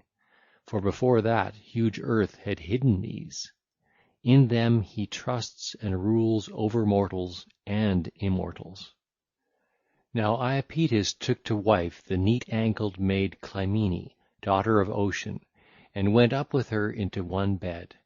And she bore him a stout-hearted son, Atlas. Also she bore very glorious Menœtius, and clever Prometheus, full of various wiles, and scatter-brained Epimetheus, who from the first was a mischief to men who eat bread. For it was he who first took of Zeus the woman, the maiden whom he had formed. But Menœtius was outraged, and far-seeing Zeus struck him with a lurid thunderbolt, and sent him down to Erebus because of his mad presumption and exceeding pride. And Atlas, through hard constraint, upholds the wide heaven with unwearying head and arms, standing at the borders of the earth before the clear-voiced Hesperides, for this lot wise Zeus assigned to him. And ready-witted Prometheus he bound with inextricable bonds, cruel chains, and drove a shaft through his middle, and set on him a long-winged eagle, which used to eat his immortal liver, but by night the liver grew as much again every way as the long-winged bird devoured in the whole day. That bird Heracles, the valiant son of shapely-ankled Alcmene, slew, and delivered the son of Iapetus from the cruel plague, and released him from his affliction, not without the will of Olympian Zeus, who reigns on high, that the glory of Heracles the Theban-born might be yet greater than it was before over the plenteous earth. This then he regarded and honoured his famous son. Though he was angry, he ceased from the wrath which he had before, because Prometheus matched himself in wit with the almighty son of Cronos. For when the gods and mortal men had a dispute at Mecone, even then Prometheus was forward to cut up a great ox, and set portions before them, trying to deceive the mind of Zeus. Before the rest he set flesh and inner parts thick with fat upon the hide, covering them with an ox paunch. But for Zeus he put the white bones dressed up with cunning art and covered with shining fat. Then the father of men and gods said to him, Son of Iapetus, most glorious of all lords, good sir, how unfairly you have divided the portions. So said Zeus, whose wisdom is everlasting, rebuking him. But wily Prometheus answered him, smiling softly and not forgetting his cunning trick. Zeus, most glorious and greatest of the eternal gods, take whichever of these portions your heart within you bids. So he said, thinking trickery. But Zeus, whose wisdom is everlasting, saw and failed not to perceive the trick, and in his heart he thought mischief against mortal men, which also was to be fulfilled. With both hands he took up the white fat, and was angry at heart, and wrath came to his spirit when he saw the white ox bones craftily tricked out. And because of this the tribes of men upon earth burn white bones to the deathless gods upon fragrant altars. But Zeus, who drives the clouds, was greatly vexed, and said to him, Son of Iapetus, clever above all, so, sir, you have not yet forgotten your cunning arts. So spake Zeus in anger, whose wisdom is everlasting. And from that time he was always mindful of the trick, and would not give the power of unwearying fire to the Melian race of mortal men who live on the earth. But the noble son of Iapetus outwitted him, and stole the far-seen gleam of unwearying fire in a hollow fennel stalk. And Zeus, who thunders on high, was stung in spirit, and his dear heart was angered when he saw amongst men the far-seen ray of fire. Forthwith he made an evil thing for men as the price of fire. For the very famous limping god formed of earth the likeness of a shy maiden, as the son of Cronos willed. And the goddess bright-eyed Athena girded and clothed her with silvery raiment, and down from her head she spread with her hands an embroidered veil, a wonder to see. And she, Pallas Athena, put about her head lovely garlands, flowers of new-grown herbs. Also she put upon her head a crown of gold, which the very famous limping god made himself, and worked with his own hands, as a favour to Zeus his father. On it was much curious work, wonderful to see. For of the many creatures which the land and sea rear up, he put most upon it, wonderful things, like living beings with voices, and great beauty shone out from it. But when he had made the beautiful evil to be the price for the blessing, he brought her out, delighting in the finery which the bright-eyed daughter of a mighty father had given her, to the place where the other gods and men were. And wonder took hold of the deathless gods and mortal men, when they saw that which was sheer guile, not to be withstood by men. For from her is the race of women and female kind. Of her is the deadly race and tribe of women, who live amongst mortal men to their great trouble. No help meets in hateful poverty, but only in wealth. And as in thatched hives, bees feed the drones whose nature is to do mischief. By day and throughout the day until the sun goes down, the bees are busy and lay the white combs, while the drones stay at home in the covered hives, and reap the toil of others into their own bellies. Even so Zeus, who thunders on high, made women to be an evil to mortal men, with a nature to do evil. And he gave them a second evil to be the price for the good they had. Whoever avoids marriage and the sorrows that women cause, and will not wed, reaches deadly old age without anyone to tend his years. And though he at least has no lack of livelihood while he lives, yet, when he is dead, his kinfolk divide his possessions amongst them. And as for the man who chooses the lot of marriage and takes a good wife suited to his mind, evil continually contends with good. For whoever happens to have mischievous children lives always with unceasing grief in his spirit and heart within him, and this evil cannot be healed. So it is not possible to deceive or go beyond the will of Zeus, for not even the son of Iapetus, kindly Prometheus, escaped his heavy anger, but of necessity strong bands confined him, although he knew many a wile. But when first their father was vexed in his heart with Obriareus and Cottus and Gyes, he bound them in cruel bonds, because he was jealous of their exceeding manhood and comeliness and great size, and he made them live beneath the wide-pathed earth, where they were afflicted, being set to dwell under the ground, at the end of the earth, at its great borders, in bitter anguish for a long time, and with great grief at heart.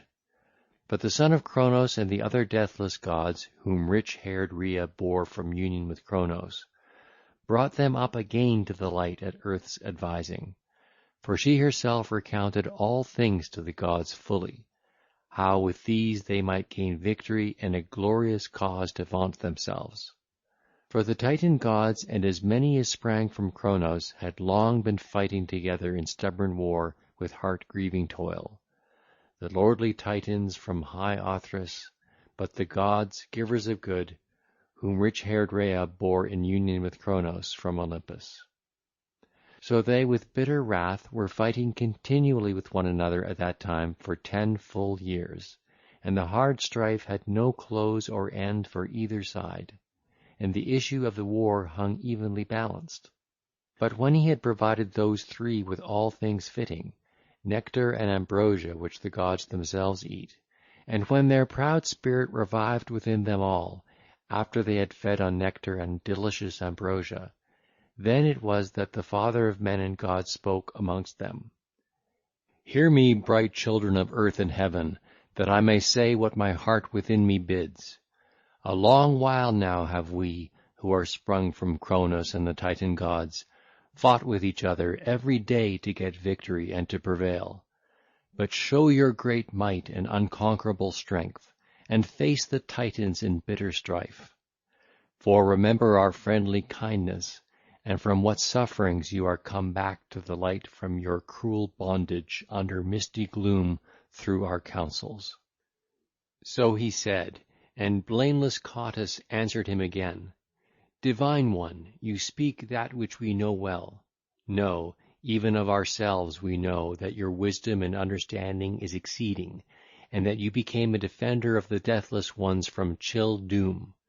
And through your devising we have come back again from the murky gloom and from our merciless bonds, enjoying what we looked not for, O Lord, son of Cronos. And so now with fixed purpose and deliberate counsel we will aid your power in dreadful strife, and will fight against the Titans in hard battle. So he said, and the gods, givers of good things, applauded when they heard his word, and their spirit longed for war even more than before. And they all, both male and female, stirred up hated battle that day, the Titan gods and all that were born of Cronos, together with those dread, mighty ones of overwhelming strength, whom Zeus brought up to the light from Erebus beneath the earth. 100 arms sprang from the shoulders of all alike, and each had 50 heads growing from his shoulders upon stout limbs. These, then, stood against the Titans in grim strife, holding huge rocks in their strong hands. And on the other part the Titans eagerly strengthened their ranks, and both sides at one time showed the work of their hands and their might. The boundless sea rang terribly around, and the earth crashed loudly. Wide heaven was shaken and groaned, and high Olympus reeled from its foundation under the charge of the undying gods, and a heavy quaking reached dim Tartarus, and the deep sound of their feet in the fearful onset and of their hard missiles. So then they launched their grievous shafts upon one another, and the cry of both armies as they shouted reached to starry heaven, and they met together with a great battle cry. Then Zeus no longer held back his might, but straight his heart was filled with fury, and he showed forth all his strength. From heaven and from Olympus he came immediately, hurling his lightning. The bolts flew thick and fast from his strong hand, together with thunder and lightning, whirling an awesome flame. The life-giving earth crashed around in burning, and the vast wood crackled loud with fire all about. All the land seethed, and ocean's streams and the unfruitful sea. The hot vapour lapped round the earth-born Titans. Flame unspeakable rose to the bright upper air. The flashing glare of the thunderstone and lightning blinded their eyes for all that they were strong. Astounding heat seized chaos, and to see with eyes and to hear the sound with ears it seemed even as if earth and wide heaven above came together. For such a mighty crash would have arisen if earth were being hurled to ruin, and heaven from on high were hurling her down. So a great crash was there while the gods were meeting together in strife. Also the winds brought rumbling earthquake and dust storm, thunder and lightning and the lurid thunderbolt, which are the shafts of great Zeus, and carried the clangour and the war cry into the midst of the two hosts.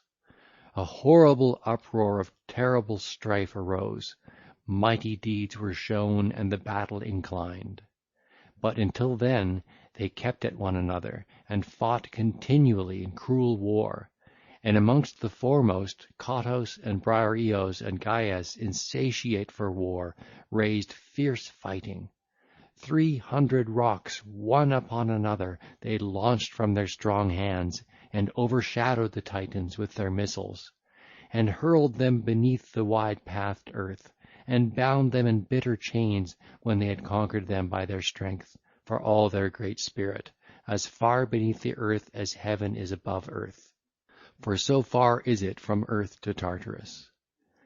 For a brazen anvil falling down from heaven 9 nights and days would reach the earth upon the 10th.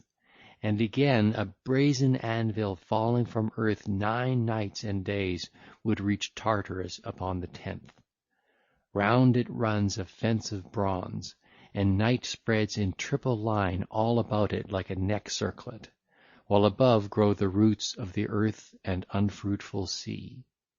There by the counsel of Zeus who drives the clouds, the Titan gods are hidden under misty gloom, in a dank place where are the ends of the huge earth, and they may not go out. For Poseidon fixed gates of bronze upon it, and a wall runs all around it on every side. There Gyas and Cottus and great-souled Obriareus live, trusty warders of Zeus who holds the aegis. And there, all in their order, are the sources and ends of gloomy earth and misty Tartarus and the unfruitful sea and starry heaven, loathsome and dank, which even the gods abhor. It is a great gulf, and if once a man were within the gates, he would not reach the floor until a whole year had reached its end, but cruel blast upon blast would carry him this way and that, and this marvel is awful even to the deathless gods. There stands the awful home of murky night, wrapped in dark clouds. In front of it the son of Iapetus stands immovably upholding the wide heaven upon his head and unwearying hands, where night and day draw near and greet one another as they pass the great threshold of bronze. And while the one is about to go down into the house, the other comes out at the door, and the house never holds them both within, but always one is without the house passing over the earth, while the other stays at home and waits until the time for her journeying comes. And the one holds all-seeing light for them on earth, but the other holds in her arms Sleep, the brother of death, even evil night, wrapped in a vaporous cloud. And there the children of dark night have their dwellings, Sleep and Death, awful gods. The glowing sun never looks upon them with his beams, neither as he goes up into heaven, nor as he comes down from heaven. And the former of them roams peacefully over the earth, and the sea's broad back, and is kindly to men. But the other has a heart of iron, and his spirit within him is pitiless as bronze. Whomever of men he has once seized he holds fast, and he is hateful even to the deathless gods. There in front stand the echoing halls of the god of the lower world, strong Hades, and of awful Persephone. A fearful hound guards the house in front, pitiless, and he has a cruel trick. On those who go in he fawns with his tail and both his ears, but suffers them not to go out back again, but keeps watch and devours whomever he catches going out of the gates of strong Hades and awful Persephone. And there dwells the goddess loathed by the deathless gods, terrible Styx, eldest daughter of back-flowing ocean. She lives apart from the gods in her glorious house, vaulted over with great rocks and propped up to heaven all round with silver pillars. Rarely does the daughter of Thaumas, swift-footed Iris, come to her with a message over the sea's wide back. But when strife and quarrel arise among the deathless gods, and when any one of them who live in the house of Olympus lies, then Zeus sends Iris to bring in a golden jug the great oath of the gods from far away, the famous cold water which trickles down from a high and beetling rock. Far under the wide-pathed earth, a branch of Oceanus flows through the dark night out of the holy stream, and 1/10 part of his water is allotted to her. With 9 silver swirling streams he winds about the earth and sea's wide back, and then falls into the main. But the 10th flows out from a rock, a sore trouble to the gods. For whoever of the deathless gods that hold the peaks of snowy Olympus pours a libation of her water and is forsworn. must lie breathless until a full year is completed, and never come near to taste ambrosia and nectar, but lie spiritless and voiceless on a strewn bed, and a heavy trance overshadows him. But when he has spent a long year in his sickness, another penance more hard follows after the first. For 9 years he is cut off from the eternal gods, and never joins their councils or their feasts, 9 full years. But in the 10th year he comes again to join the assemblies of the deathless gods who live in the house of Olympus. Such an oath, then, did the gods appoint the eternal and primeval water of Styx to be, and it spouts through a rugged place. And there, all in their order, are the sources and ends of the dark earth and misty Tartarus and the unfruitful sea and starry heaven, loathsome and dank, which even the gods abhor. And there are shining gates and an immovable threshold of bronze having unending roots, and it is grown of itself. And beyond, away from all the gods, live the Titans, beyond gloomy chaos. But the glorious allies of loud-crashing Zeus have their dwelling upon ocean's foundations, even Cottus and Gyas. But Briareos, being goodly, the deep-roaring earth-shaker made his son-in-law, giving him Cymopolea his daughter to wed. But when Zeus had driven the Titans from heaven, huge Earth bore her youngest child, Typhoeus, of the love of Tartarus, by the aid of golden Aphrodite. Strength was with his hands in all that he did, and the feet of the strong god were untiring. From his shoulders grew 100 heads of a snake, a fearful dragon with dark flickering tongues, and from under the brows of his eyes in his marvellous heads flashed fire, and fire burned from his heads as he glared. And there were voices in all his dreadful heads, which uttered every kind of sound unspeakable. For at one time they made sounds such that the gods understood, but at another the noise of a bull bellowing aloud in proud ungovernable fury, and at another the sound of a lion relentless of heart, and at another sounds like whelps, wonderful to hear, and again at another he would hiss, so that the high mountains re-echoed. And truly a thing past help would have happened on that day, and he would have come to reign over mortals and immortals, had not the father of men and gods been quick to perceive it. But he thundered hard and mightily, and the earth around resounded terribly, and the wide heaven above, and the sea, and ocean streams, and the nether parts of the earth. Great Olympus reeled beneath the divine feet of the king as he arose, and earth groaned thereat. And through the two of them heat took hold on the dark blue sea, through the thunder and lightning, and through the fire from the monster, and the scorching winds and blazing thunderbolt. The whole earth seethed, and sky and sea. And the long waves raged along the beaches round and about at the rush of the deathless gods, and there arose an endless shaking. Hades trembled where he rules over the dead below, and the Titans under Tartarus who live with Cronos, because of the unending clamour and the fearful strife.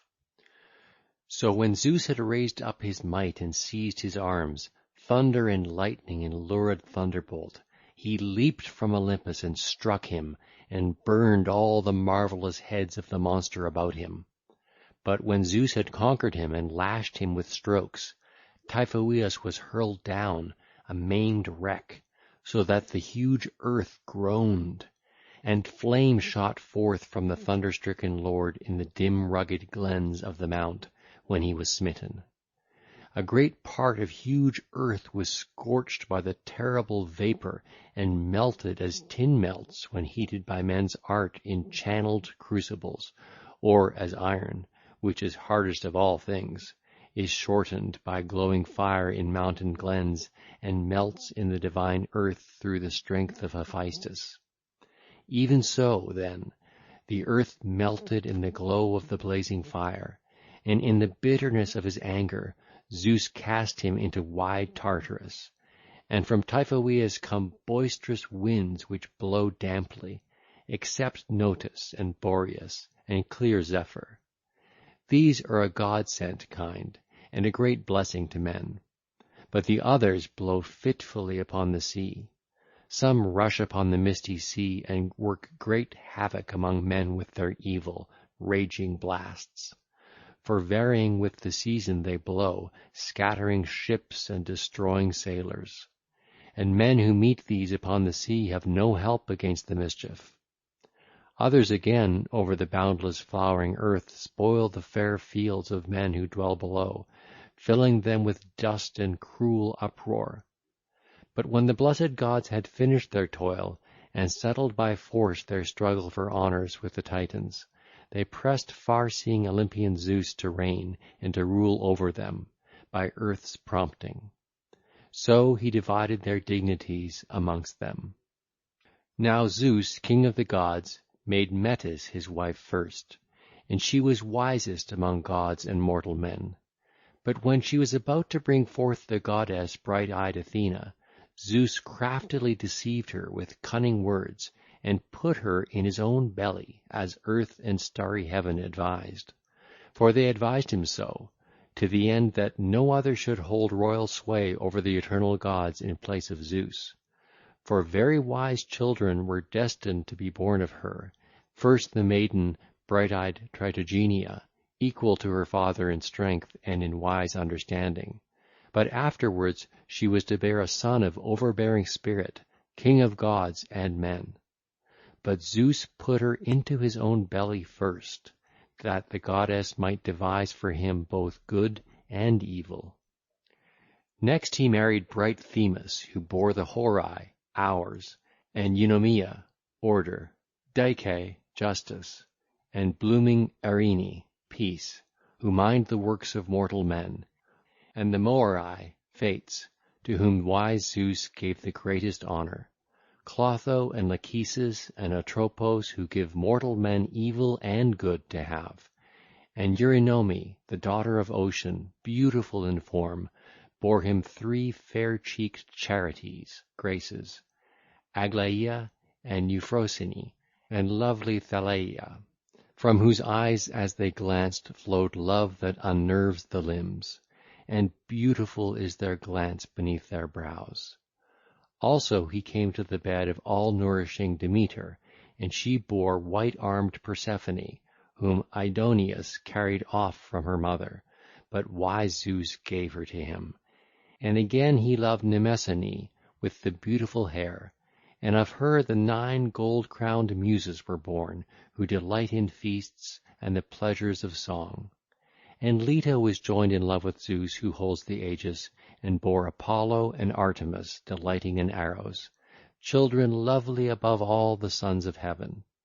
Lastly he made Hera his blooming wife, and she was joined in love with the king of gods and men, and brought forth Hebe and Ares and Eileithyia. But Zeus himself gave birth from his own head to bright-eyed Tritogenia, the awful, the strife-stirring, the host-leader, the unwearying, the queen, who delights in tumults and wars and battles. But Hera without union with Zeus, for she was very angry and quarrelled with her mate, bare famous Hephaestus, who is skilled in crafts more than all the sons of heaven. But Hera was very angry and quarrelled with her mate, and because of this strife she bore without union with Zeus, who holds the aegis, a glorious son, Hephaestus, who excelled all the sons of heaven in crafts. But Zeus lay with fair-cheeked daughter of Ocean and Tethys, apart from Hera, deceiving Metis, thought, although she was full wise. But he seized her with his hands and put her in his belly, for fear that she might bring forth something stronger than his thunderbolt. Therefore did Zeus, who sits on high and dwells in the ether, swallow her down suddenly. But she straightway conceived Pallas Athena, and the father of men and gods gave her birth by way of his head on the banks of the river Trito. And she remained hidden beneath the inward parts of Zeus. Even Metis, Athena's mother, worker of righteousness, who was wiser than gods and mortal men. There the goddess Athena received that whereby she excelled in strength all the deathless ones who dwell in Olympus, she who made the host-scaring weapon of Athena, and with it Zeus gave her birth, arrayed in arms of war. And of Amphitrite and the loud-roaring earth-shaker was born great, wide-ruling Triton, and he owns the depths of the sea, living with his dear mother and the Lord his father in their golden house, an awful god. Also Cytherea bore to Ares the shield-piercer Panic and Fear, terrible gods who drive in disorder the close ranks of men in numbing war, with the help of Ares, sacker of towns, and Harmonia, whom high-spirited Cadmus made his wife. And Maia, the daughter of Atlas, bore to Zeus glorious Hermes, the herald of the deathless gods, for she went up into his holy bed. And Semele, daughter of Cadmus, was joined with him in love and bore him a splendid son, joyous Dionysus, a mortal woman, an immortal son, and now they both are gods. And Alcmena was joined in love with Zeus, who drives the clouds, and bore mighty Heracles. And Hephaestus, the famous lame one, made Aglaia, youngest of the Graces, his buxom wife. And golden-haired Dionysus made brown-haired Ariadne, the daughter of Minos, his buxom wife. And the son of Cronos made her deathless and unaging for him. And mighty Heracles, the valiant son of neat-ankled Alcmena, when he had finished his grievous toils, made Hebe, the child of great Zeus and gold-shod Hera, his shy wife in snowy Olympus. Happy he! For he has finished his great work and lives amongst the undying gods, untroubled and unaging all his days. And Perseus, the daughter of Ocean, bore to unwearying Helios, Circe, and Aeetes the king. And Aeetes, the son of Helios, who shows light to men, took to wife fair-cheeked Idia, daughter of Ocean, the perfect stream, by the will of the gods, and she was subject to him in love through golden Aphrodite, and bore him neat-ankled Medea. And now farewell, you dwellers on Olympus, and you islands and continents, and you briny sea within. Now sing the company of goddesses, sweet-voiced muses of Olympus, daughter of Zeus who holds the aegis, even those deathless ones who lay with mortal men and bore children like gods. Demeter, bright goddess, was joined in sweet love with the hero Iason in a thrice-ploughed fallow in the rich land of Crete, and bore Plutus, a kindly god, who goes everywhere over land and the sea's wide back, and he makes rich the man who finds him, and into whose hands he comes, bestowing great wealth upon him. And Harmonia, the daughter of golden Aphrodite, bore to Cadmus Ino and Semele, and fair-cheeked Agave, and Autonoe, whom long-haired Aristaeus wedded, and Polydorus also in rich-crowned Thebes. And the daughter of Ocean, Callirrhoe, was joined in the love of rich Aphrodite with stout-hearted Chrysaor, and bore a son who was the strongest of all men, Geryones, whom mighty Heracles killed in sea-girt Erythea for the sake of his shambling oxen. And Eos bore to Tithonus brazen-crested Memnon, king of the Ethiopians, and the lord Emathion. And to Cephalus she bore a splendid son, strong Phaethon, a man like the gods, whom, when he was a young boy in the tender flower of glorious youth with childish thoughts, laughter-loving Aphrodite seized and caught up and made a keeper of her shrine by night, a divine spirit.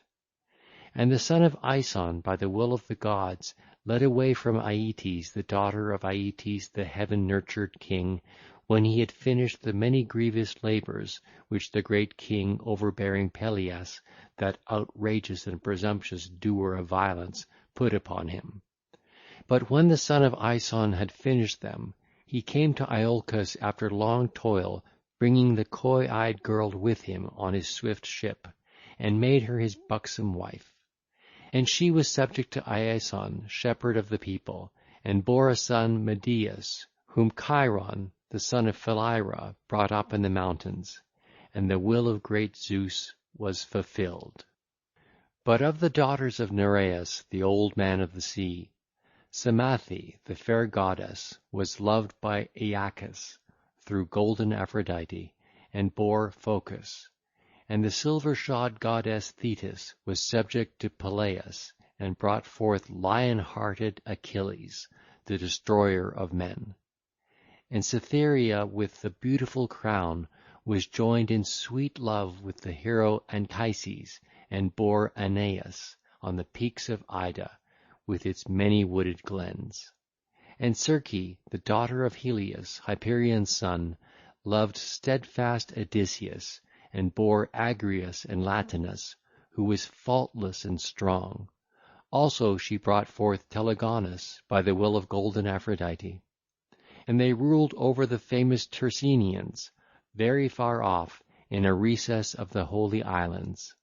And the bright goddess Calypso was joined to Odysseus in sweet love, and bore him Nausithous and Nausinous. These are the immortal goddesses who lay with mortal men, and bore them children like gods. But now, sweet-voiced muses of Olympus, daughters of Zeus who hold the aegis, sing of the company of women. End of section 2.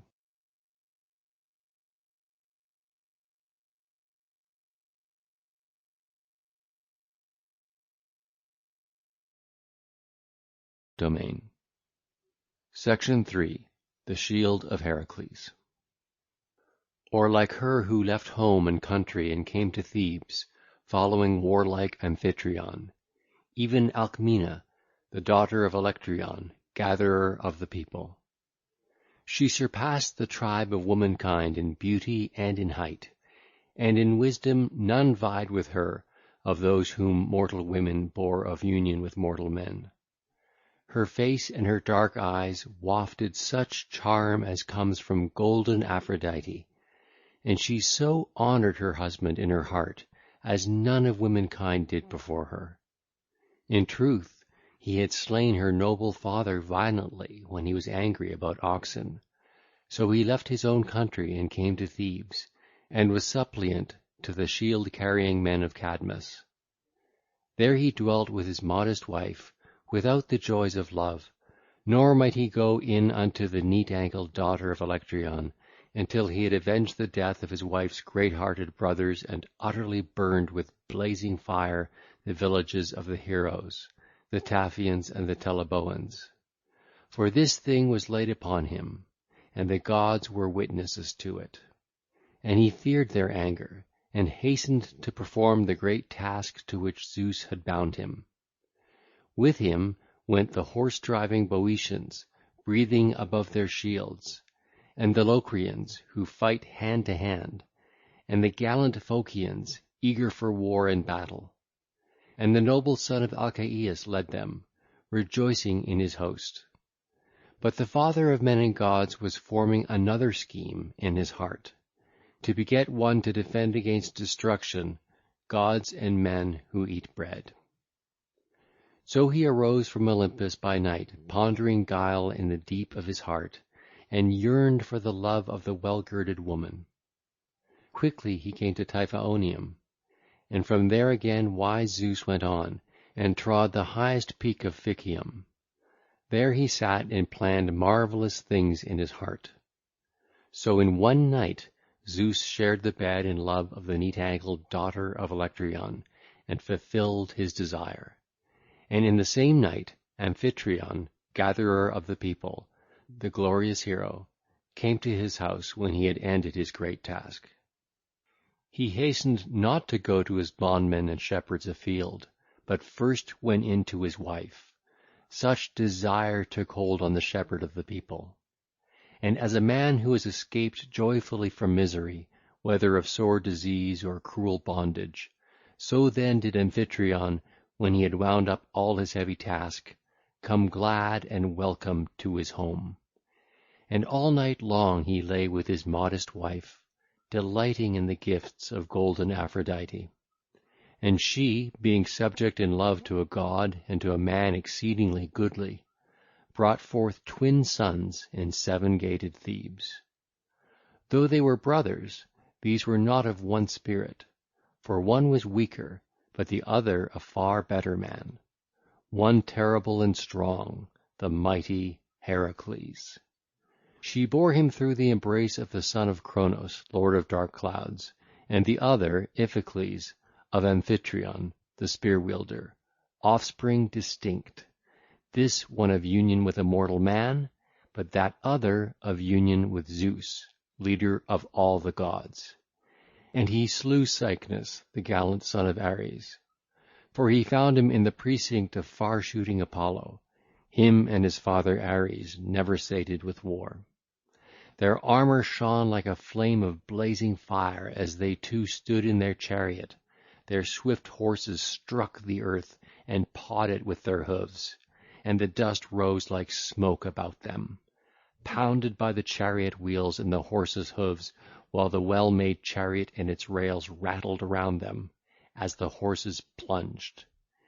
And blameless Cycnus was glad, for he hoped to slay the warlike son of Zeus and his charioteer with the sword, and to strip off their splendid armour.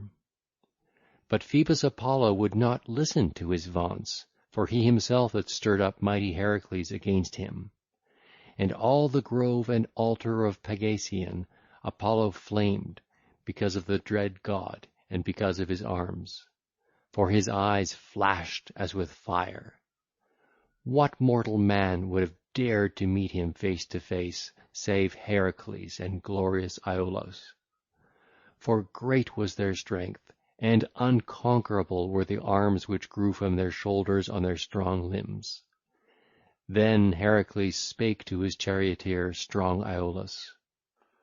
O hero Iolaus, best beloved of all men, truly Amphitryon sinned deeply against the blessed gods who dwell on Olympus, when he came to sweet-crowned Thebes and left Tiryns, the well-built citadel, because he slew Electryon for the sake of his wide-browed oxen.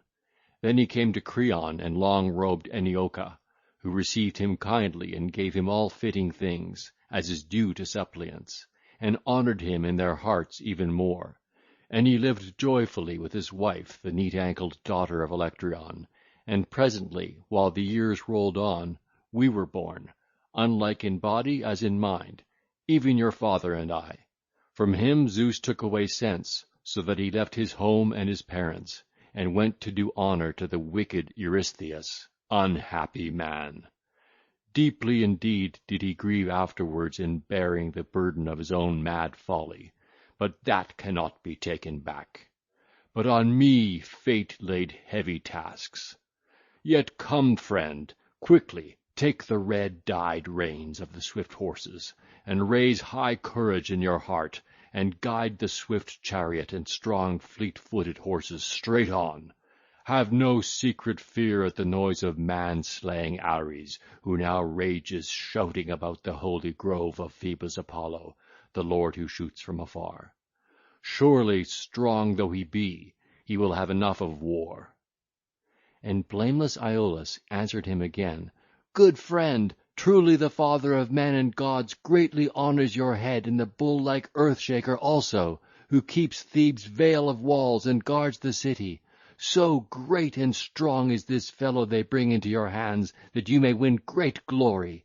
But come, put on your arms of war, that with all speed we may bring the car of Ares and our own together and fight. For he shall not frighten the dauntless son of Zeus, nor yet the son of Iphiclus. Rather I think he will flee before the two sons of blameless Alcides, who are near him and eager to raise the war-cry for battle. For this they love better than a feast. So he said, and mighty Heracles was glad in heart and smiled. For the other's words pleased him well, and he answered him with winged words. O hero Iolaus, heaven-sprung, now is rough battle hard at hand. but as you have shown your skill at other times, so now also wheel the great black-maned horse Orion about every way, and help me as you may be able. So he said, and put upon his legs greaves of shining bronze, the splendid gift of Hephaestus. Next he fastened about his breast a fine golden breastplate, curiously wrought, which Pallas Athena the daughter of Zeus had given him, when first he was about to set out upon his grievous labours. Over his shoulders the fierce warrior put the steel that saved men from doom, and across his breast he slung behind him a hollow quiver. Within it were many chilling arrows, dealers of death, which makes speech forgotten. In front they had death, and trickled with tears. Their shafts were smooth and very long, and their butts were covered with feathers of a brown eagle. And he took his strong spear, pointed with shining bronze, and on his valiant head set a well-made helm of adamant, cunningly wrought, which fitted closely on the temples, and that guarded the head of godlike Heracles. In his hands he took his shield, all glittering.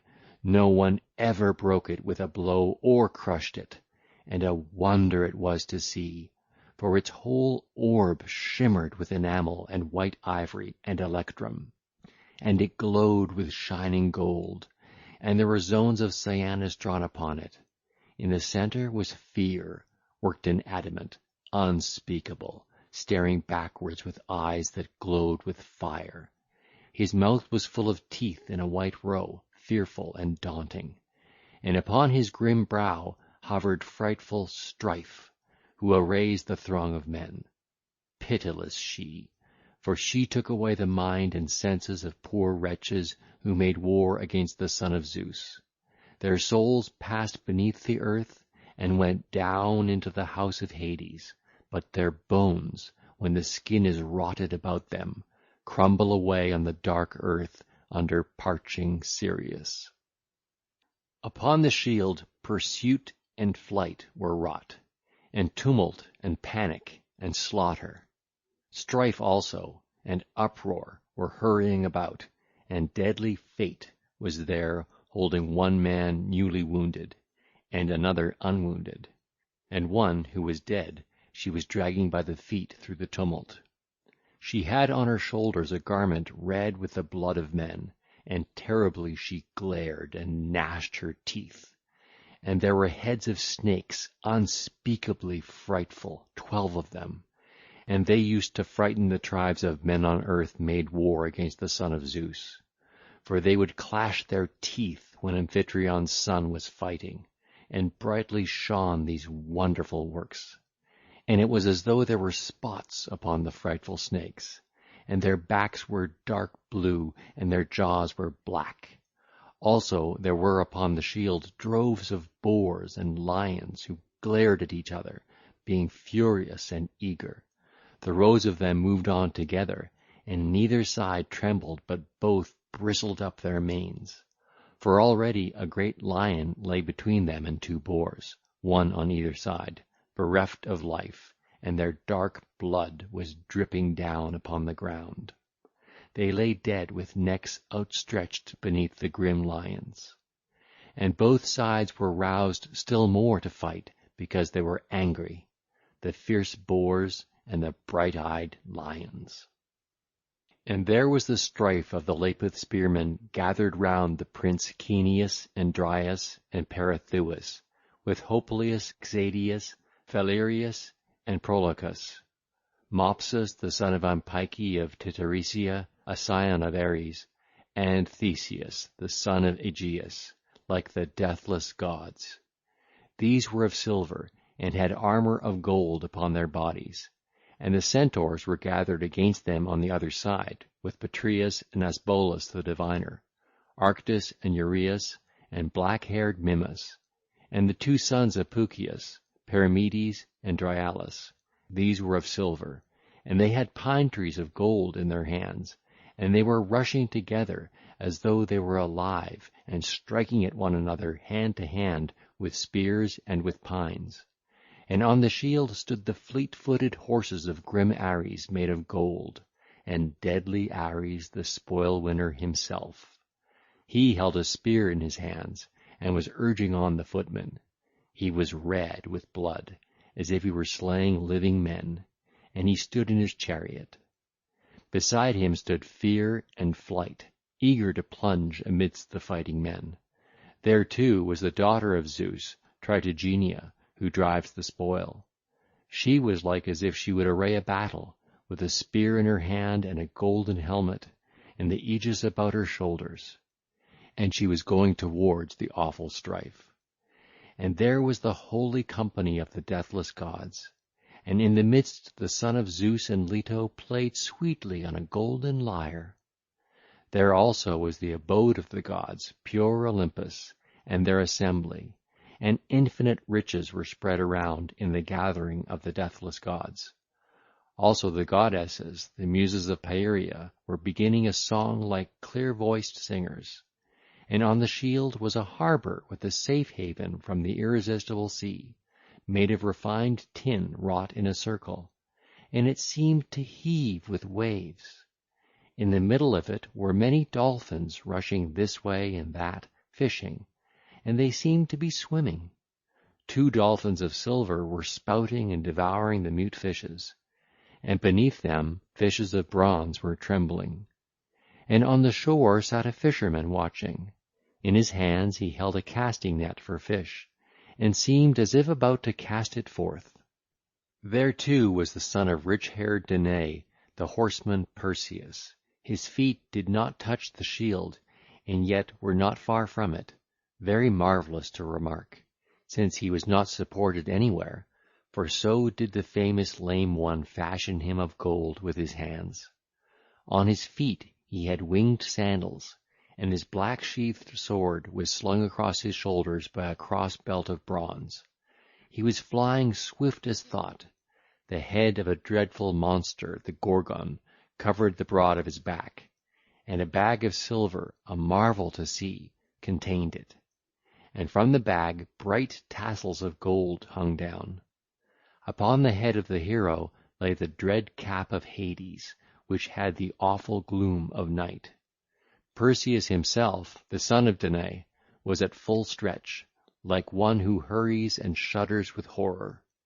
And after him rushed the Gorgons, unapproachable and unspeakable, longing to seize him.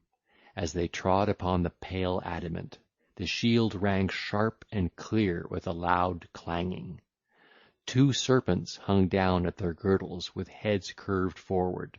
Their tongues were flickering, and their teeth gnashing with fury, and their eyes glaring fiercely.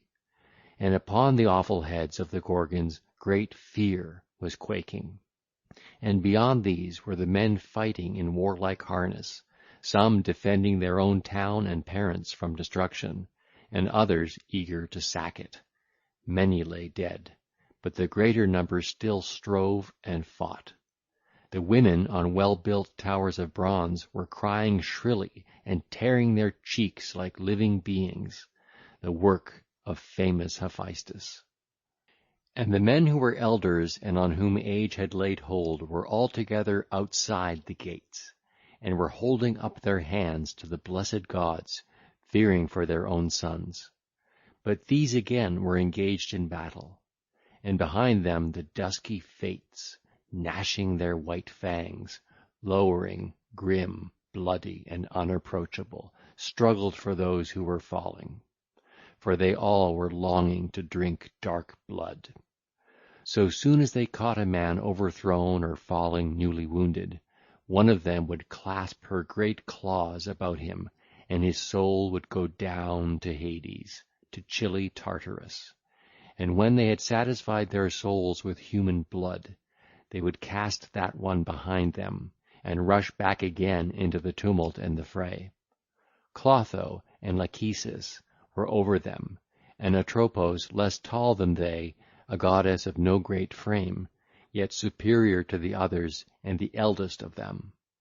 And they all made a fierce fight over one poor wretch, glaring evilly at one another with furious eyes, and fighting equally with claws and hands. By them stood Darkness of Death, mournful and fearful, pale, shrivelled, shrunk with hunger, swollen kneed. Long nails tipped her hands, and she dribbled at the nose, and from her cheeks blood dripped down to the ground. She stood leering hideously, and much dust sodden with tears lay upon her shoulders. Next there was a city of men with goodly towers, and 7 gates of gold fitted to the lintels guarded it. The men were making merry with festivities and dances. Some were bringing home a bride to her husband on a well-wheeled car, while the bridal song swelled high, and the glow of blazing torches held by handmaidens rolled in waves afar. And these maidens went before, delighting in the festival. And after them came frolicsome choirs, the youths singing soft-mouthed to the sound of shrill pipes, while the echo was shivered around them. And the girls led on the lovely dance to the sound of lyres. Then again, on the other side, was a rout of young men revelling, with flutes playing, some frolicking with dance and song, and others were going forward in time with a flute player and laughing. The whole town was filled with mirth and dance and festivity. Others again were mounted on horseback and galloping before the town, and there were ploughmen breaking up the good soil, clothed in tunics girt up. Also there was a wide cornland, and some men were reaping with sharp hooks the stalks, which bended with the weight of the ears, as if they were reaping Demeter's grain. Others were binding the sheaves with bands, and were spreading the threshing floor. And some held reaping hooks, and were gathering the vintage, while others were taking from the reapers into baskets white and black clusters from the long rows of vines, which were heavy with leaves and tendrils of silver. Others again were gathering them into baskets.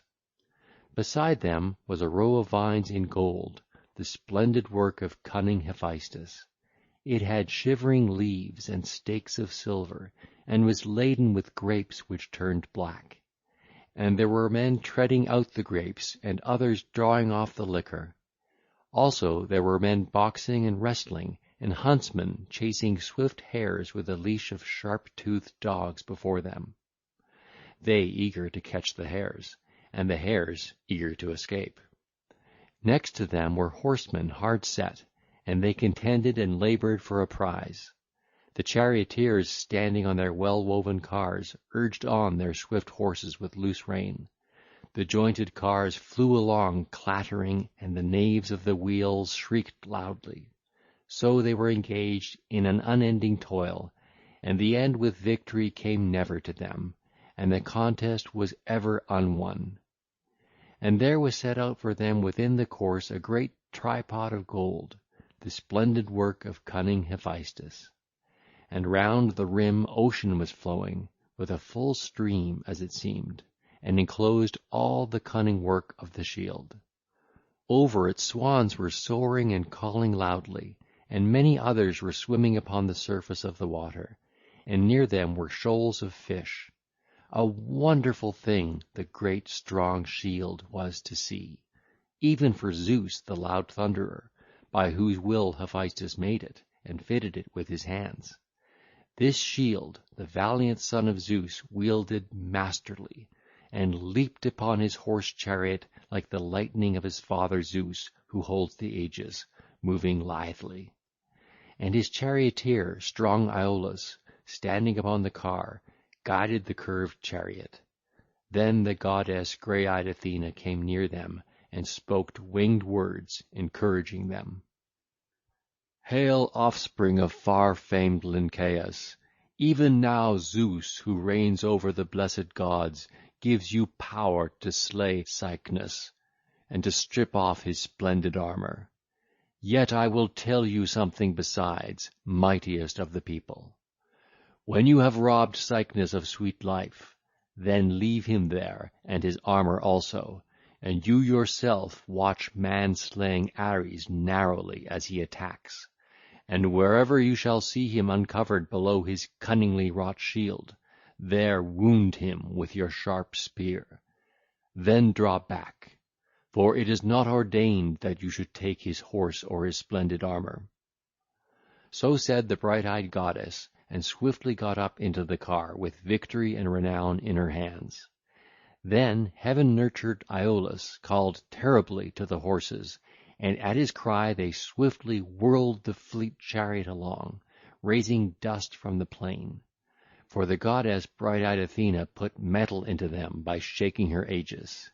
And the earth groaned all round them, and they, horse-taming Cycnus and Ares, insatiable in war, came on together like fire or whirlwind. Then their horses neighed shrilly, face to face, and the echo was shivered all round them.